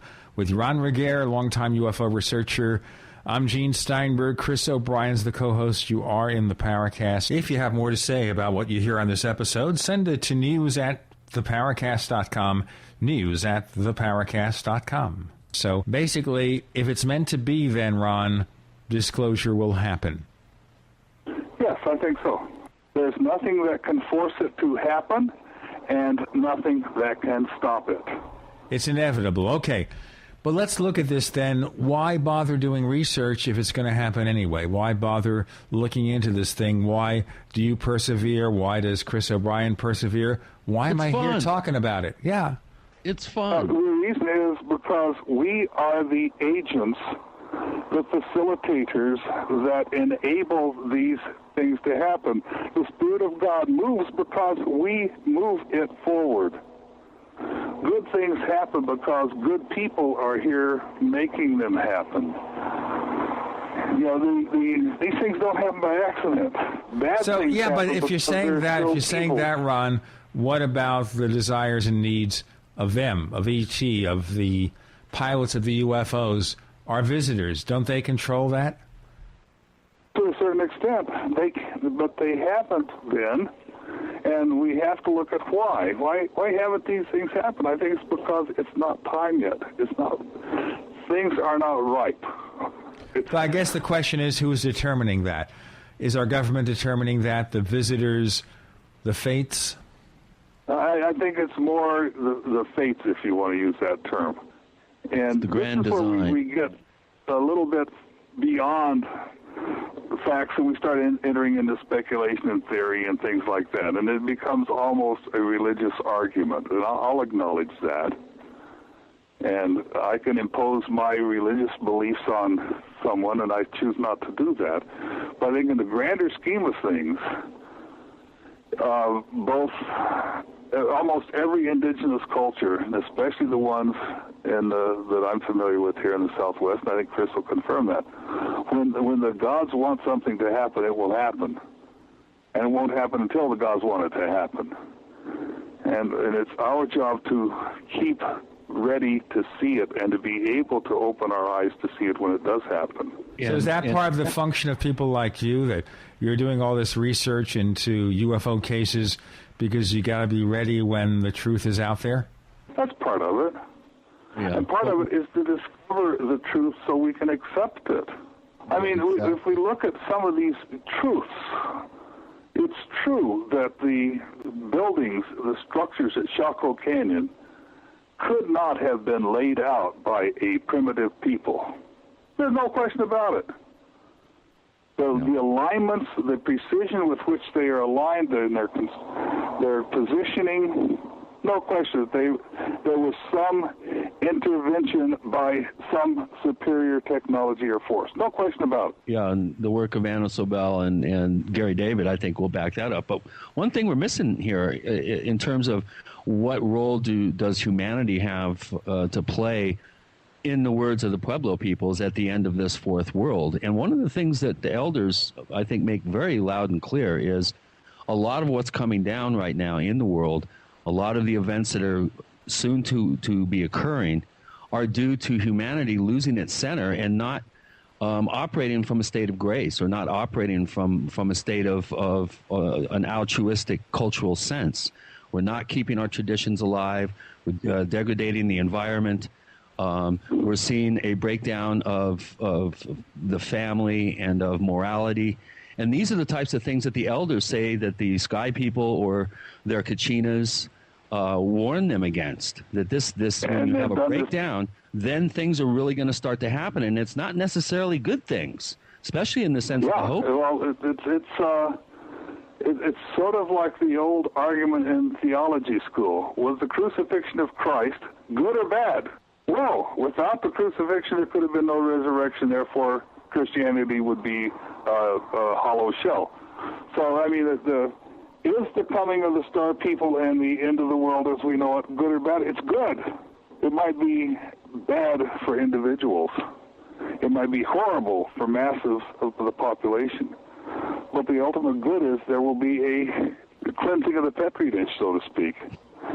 If evil is ever to be overcome, then there's got to be a time and a place to do that. Yeah, and just a squirt of chlorine. Yeah, and so we it's our job as researchers to continue to quest to find out the truth, and part of that truth may be very disconcerting. It may be that 2012 will be a great spiritual awakening. It may be a great spiritual destruction, and it may be physical as well as spiritual. And when we look at the culture, we look at the people that have maintained these traditions for thousands of years. The elders of Hopi, Zuni, and other Puebloans, they're all talking the same talk. They're walking the same walk. Yeah, They're telling us the things that they've been telling us since the beginning of time. Every great religious teacher has told us the same things over and over, and we choose not to listen. And that may be what 2012 is all about. And that's the scary part and the joyous part. And it's I don't know how else to phrase it. It may be the worst thing that could happen to some and the greatest thing to all of humanity. Okay, we only have a few moments left, Ron. Where do you go from here? What do you plan to be doing in your research in the months to come to at least keep up your discovery of the great mystery of UFOs? Well, I'm going to continue researching the petroglyphs and pictographs. I'm writing a book about it. 2012, The Star People Return is the working title. I'm continuing my work with MUFON. We're rewriting the Field Investigator's Manual to make that more up-to-date, more relative. The overriding consideration is to have it available electronically online so we can readily update it. That'll be happening early next year. And getting out the word that people are basically good, that we're here for a purpose, and let's work together. I want us to live in harmony and prepare for the worst and be the best you can. This is, I guess, the bottom line message on all this. But how do you work in the UFO field cesspool with so many different interests and so many competing factions? Well, there's a lot of good people here. There's a lot of good people, and I've known Chris. He's a good people. There's some wonderful researchers, and I don't want to name names because if I leave anybody out, they'll think, "Well, I'm not a wonderful one." So I'll just say we have many Chris of them is on the air with us right now. And but I prefer not to look at the chunks floating in the top of the pool. I prefer to go down to the depths of the pool where the water's clean and fresh. And the big pieces will float to the top all on their own. So we don't have to worry about the mudslingers. Yeah, that was a good analogy, Ron. I'm going to steal that one from you. As a matter of fact, Ron, you better go patent that before we go on, because if you don't, we're going to have some serious problems. Yeah, here the chunks tend to float. Yeah. Speaking of chunks, where can we find your information for those who want to learn more about the things you're working on? Where can they get a hold of you, contact you, check you out online? I don't have a webpage. I probably should do that. I will make a commitment within the next 6 months to develop a webpage. But in the meantime, you can reach me at MUFON Research, MUFON RESEARCH, at frontiernet.net. Okay, now we hope it won't be spam. It'll be very informative messages, people giving you information, asking questions. Chris O'Brien, where do we find more of your stuff? Well, I've got a website. It's called OurStrangePlanet.com, O-U-R, Strange Planet. It is a strange planet. It's Our Strange Planet. And, of course, I'm always lurking about the forum.paracast.com website and forum pages, so you can always say hello there.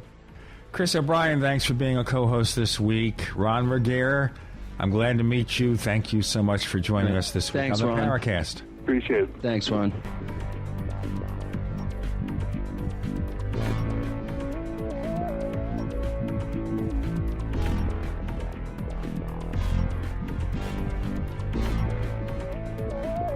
The Paracast is a copyrighted presentation of Making the Impossible Incorporated. Tune in next week for a new adventure in The Paracast.